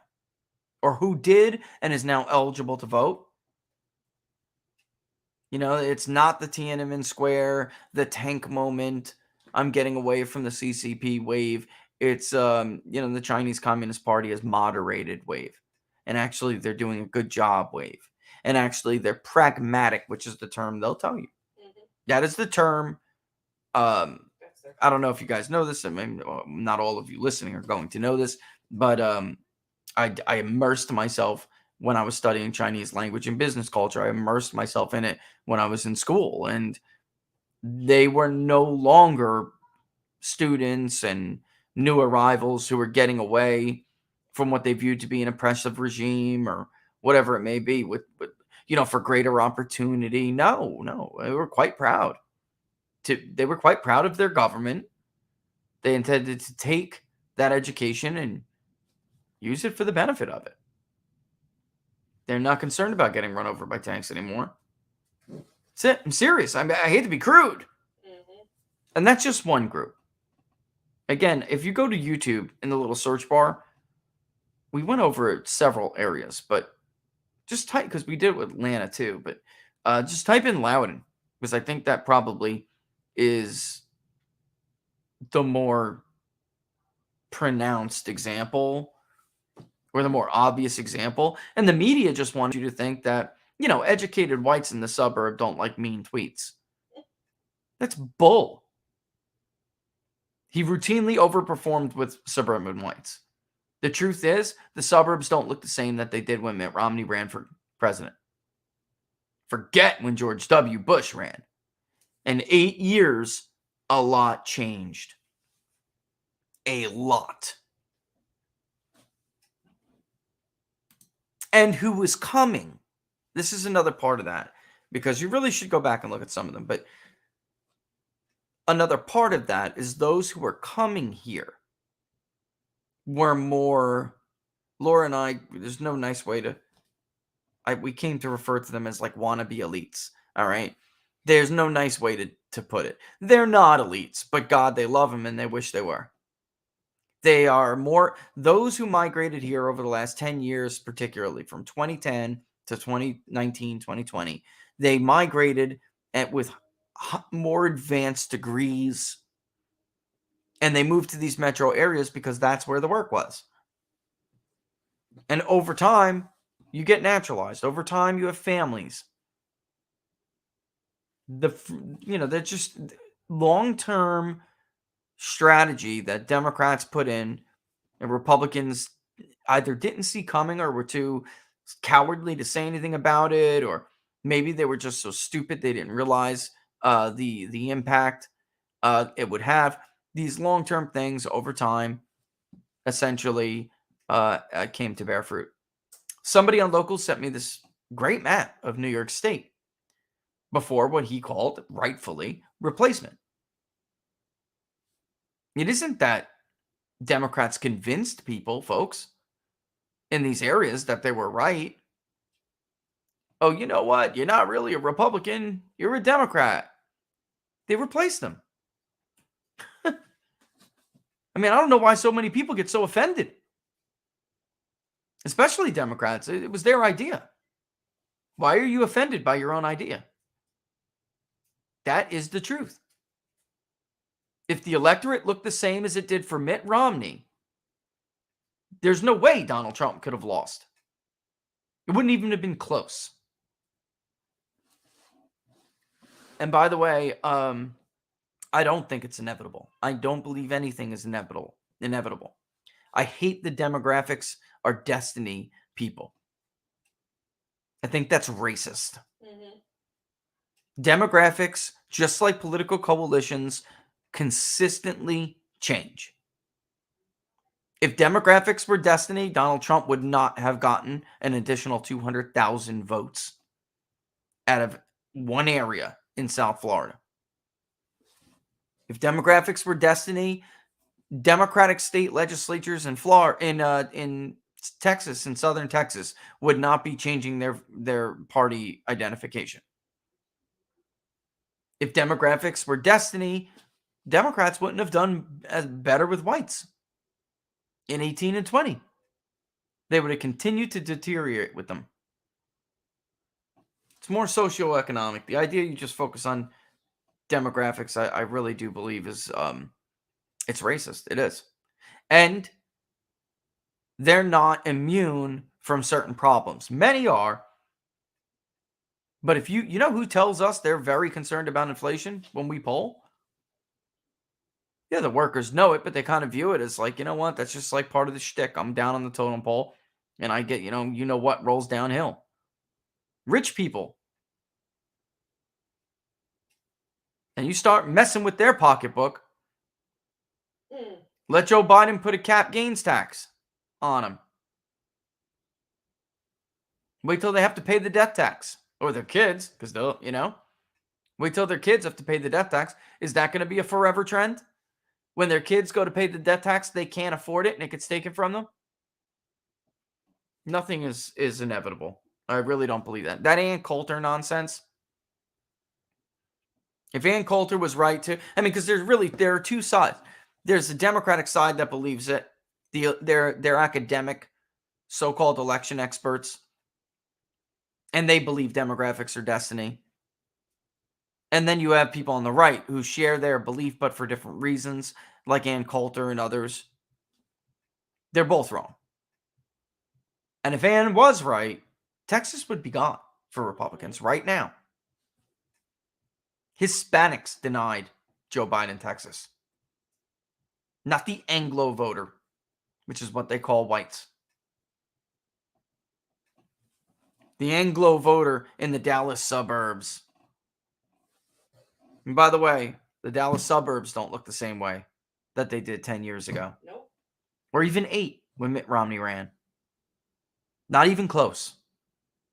In fact, Texas has 2 of the fastest growing ones for Asians. So was it really, I mean, the media narrative was always so simple and superficial, but it was not true. Laura Loomer doesn't have a chance against Dan Webster. He is incredibly, look, I hate to be a schmuck, but he is incredibly popular among people in the party. Do I like him? No. He single-handedly represented the largest number of political prisoners from January 6th. He did nothing. He's a nice guy, but he is a rhino. You're right. To call him a rhino, it's true. And I actually think that Loomer would do some damage. I really do. There's like no chance Republicans are going to lose that seat with Webster. And Webster's the kind of guy who will go with the flow. And I spoke to him when Paul Ryan ended up being the compromise candidate for speaker. Kevin McCarthy had to step back, and Paul Ryan had to move forward to be the compromise candidate. Dan Webster was kind of like sitting on the back bench, and there were people like David Jolly, who I know a lot of people don't agree with him either, but I got to tell you, I knew him, and he was at least a nice guy, all right? Although I do think he had some problems with the Church of Scientology that I did not like at all. Right? I'm serious. Remember, Laura? I just like, well, what on earth? What on earth are you doing with these people? You know? But he represented an area where they had it's not even their presence by population. It's their money. And that's the problem I had with him. But anyway, Jolly represented a group who didn't want the more conservative candidates that were being put forward by the Freedom Caucus. So he knew they liked, everyone likes Webster. He's just a nice dude, you know. And he had Webster kind of like loaded up, and he wanted Webster, and he wasn't alone, wanted him to run. So I kind of got firsthand a look at how much goodwill Webster has like generated over the years. He's basically one of those IOU people. You know, I'll help you if you help me. And that, I know that sounds like crap. It's like Charlie Wilson kind of quid pro quo crap, but that's what makes friends. That's what makes friends. That's why, by the way, term limits would be effective at killing that. And the importance of seniority, which is abused. Yeah, I think Mitch and John Thune, and now this other schmuck Rounds. By the way, the article today. Yeah, Mitch backs Mike Rounds and what he said about the election being fair. Mitch told Mike Rounds to say that. Not only was Mike Rounds talking out of his butt, Mitch McConnell's lips were hanging out of his butt. Holy crap. What a fake story if I ever saw one. He was being Mitch's bat boy. That wasn't his original thought. And by the way, Mr. Rounds, Senator, I would have more respect for a man who actually did his due diligence, looked at the evidence, and then just decided, you know what, I don't think we have a serious problem with election integrity. I saw what you gave me, but you didn't even do that. You're a chump. Nobody, you, nor anyone from your office called myself, called Matt Brainerd, called any of these other groups out there, called Vote Georgia, who, by the way, succeeded in getting an investigation. As far as I know, you didn't call any of the investigators in Wisconsin who are currently conducting a serious investigation. You're just allowing Mitch McConnell to talk out of your ass. I have zero respect for men like you. Zero. You have no idea what the hell you're talking about, Senator. None. Just a liar. Speaking of goodwill, you're just a liar trying to curry favor and goodwill from the media and your leader. Deep red state you're from. You should be ashamed of yourself. Shame on you. They teach you to lie like that in the salt of the earth area of the country. You're supposed to be the salt of the earth. That's how they teach people to behave? I don't think so. Boy, Dakotas, you got to get yourself together, John Thune. He's apparently not afraid of you either. He's not going anywhere now. See, they think they're going to succeed with this January 6th thing. That's what this really is all about. Talked to Anthony about it earlier on the show. Joe Kent should have pulled the clip. Told you this was going to happen 8-9 months ago.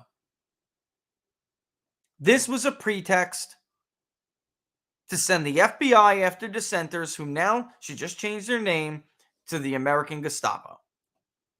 You are the secret police for the Democratic Party and the establishment, the administrative state. You're not heroes. You don't foil terror attacks.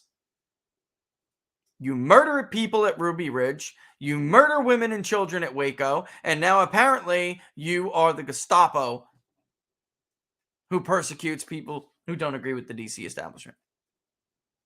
Need some water here. I mean, that's what they are. That's what you are. Still work for them for a paycheck. You're also a scumbag. You know? No, because I'm sick of some of that. Look, some of them are friends. Yeah. You know it. So tired. I don't even want to be friends with you anymore. You know it's wrong. You know what your agency has been up to has been crooked for years now. Throwing a hissy fit because they let Hillary Clinton say she didn't know. She didn't know. I couldn't remember. You got freaking amnesia? But yet the most these people will do will slam their sandwich on the table and walk out. That's it. You know I didn't come back until Tuesday. Oh, very good. You're such a rebel. Good. You left on Friday and didn't come back until Tuesday and didn't even bother to answer the phone for your suit. You want a medal? Yes, they do. And a Jeez. certificate.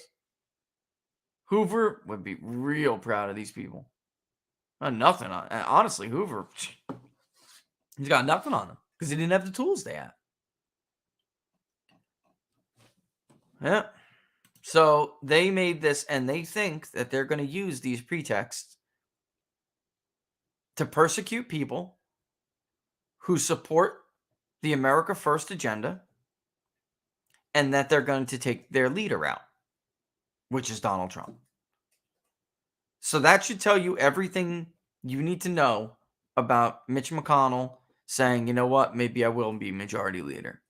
John Thune saying, you know what, I don't think I'm going to retire. They think they're going to get him and you and you and you. Just so you understand that. Yeah, the Hannity rank and file, the FBI are great guys. All bullcrap, 80s. All bullcrap. No, the same people who talk to Hannity.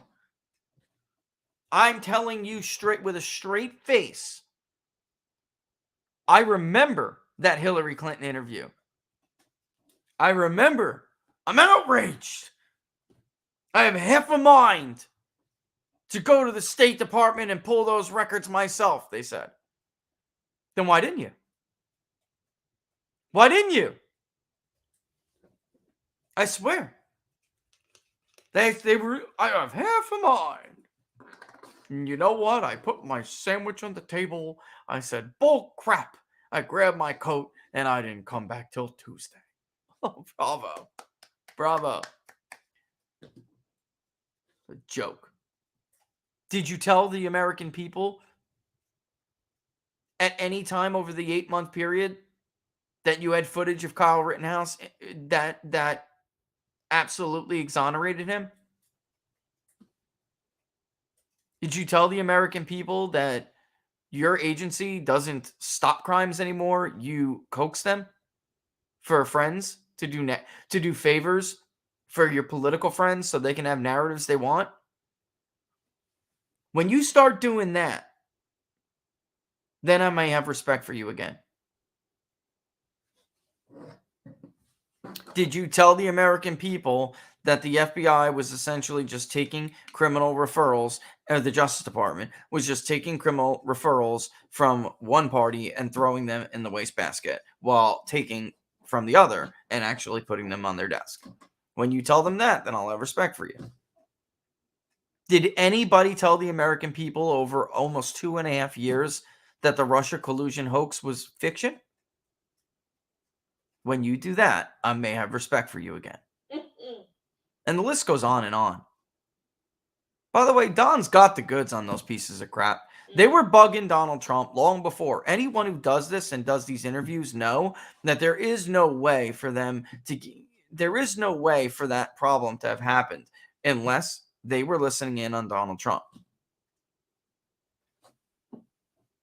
I should get you guys that recording. It's been a while. Many of you probably don't know what I'm talking about. But Don's thing is closed circuit. It couldn't. There was no interference with the, they were listening. And Trump actually jokes and says, maybe it's the Chinese, Don. Remember that? Mm-hmm. Maybe it's the Chinese, Donald Trump says. Nobody would have really thought like it's our own corrupt Federal Bureau of Investigation. Yeah, the Hunter Biden laptop. Give me the hard drive. See, going to get his gun that he illegally obtained. I mean, they are not a law enforcement agency anymore. They're a political persecution agency. Law enforcement insinuates that you are applying enforcement across the board, not arbitrarily. When you're simply using the law to persecute and prosecute people arbitrarily on a whim for political purposes, that's not a law enforcement agency anymore. It's a Stasi, folks, Anyway, it's 102. Don't forget merchandise. Represent.com/People's Pundit. Laura's got some other stuff coming too. Should be cool. I am trying to get that to her. She's going to kill me if I don't. Of course, follow me on Getter. First day streaming to Getter. It was a little bit rocky, but it got there in the end. At People's Pundit on Getter. At People's Pundit. And of course, Florida 7 went out to locals. I told you that's, what we're going to be doing. We're going to take a look in detail at a lot of these congressional districts. So, like in this case, you can see the before and after if you're a locals member, and you judge for yourself on whether you think that redistricting was done fairly at all, or not even fairly, whether both parties took it to the same level. All right. But yeah, more to come on that. Definitely. peoplespundit.locals.com. I think we should be, I know it doesn't look like it now, but I think we're going, I'll have to check back, and looks like we may get some help with funding the public polling project, which would be great. Even if we get within the realm of close, I'll pull the trigger on it because it is supposed to be for winter. And I really would like to try to salvage some of the questions that we were planning to ask during the holidays. I think that at least some of them can still be asked. All right, so keep an eye on that. But of course, still share far and wide. If you see it's funded, by the way, let's say somebody just pops in and drops the money on it and funds it, then don't fund it anymore. Don't overfund it. All right, I don't know how to turn it off until you close it out. And I'm serious. So don't overfund it, because we'll start earlier next time for like the spring survey. All right. A lot of cool ideas too. I got to run by locals with the locals community on what we're going to ask. Cool stuff. Really cool stuff. It's almost time to get our trust in institutions indexes again. All right. With that in mind, I guess I'll kick rocks. Parting is such sweet sorrow, but I am starving, so I'm going to go. I think I got everything right. I got the merch. I got this. Check out if you want to learn more about Anthony. Laura put the thing in there, I'm sure, but you can follow him at Anthony Sabatini on either Getter or Twitter if you want to learn more about our guest today. I want to thank Anthony for coming by on such short notice. We really did put that together in like less than a week, and spending as much time as you did with him. Hope you enjoyed that interview. We're going to be doing a lot more candidate interviews, especially ones that highlight that this is a pivotal moment.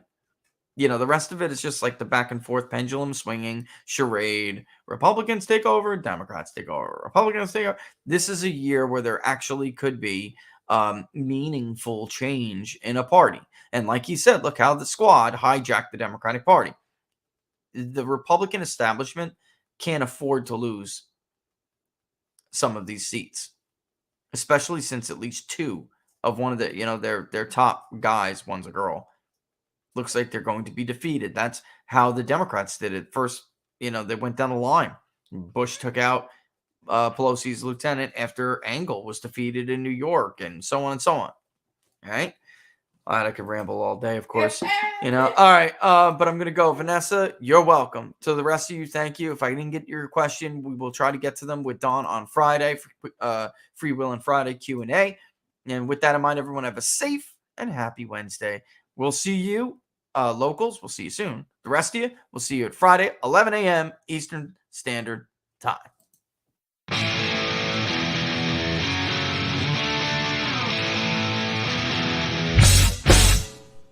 How much you wanna bet that I can get you back inside your head before the summer ends and spread a little love.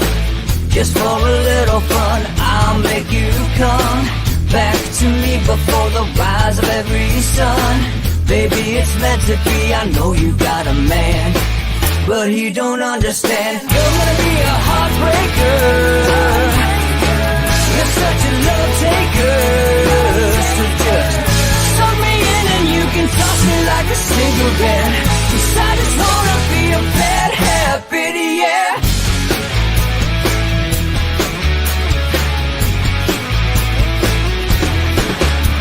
There's rhythm in our love, it's impressive, excessive. You can't make this stuff up. My chest beats is restless, wakes the neighbors up above. Yeah, baby, come and show me love. Baby, come and show me love. Because you're gonna be a heartbreaker. You're such a love taker. So just suck me in and you can toss me like a cigarette. 'Cause I just wanna be a bad habit, yeah.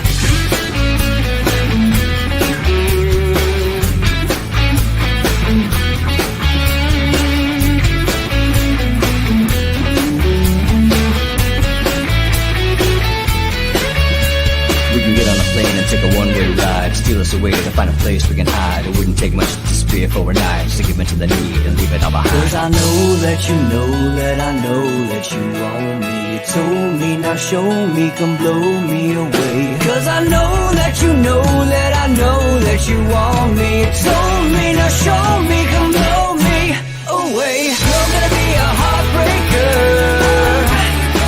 You're such a love taker. So just suck me in and you can toss me like a cigarette. 'Cause I just wanna be a bad habit, yeah. You're gonna be a heartbreaker. You're such a love taker. So just suck me in and you can toss me like a cigarette. 'Cause I just wanna be a bad habit, yeah. Suck me in and you can toss me like a cigarette.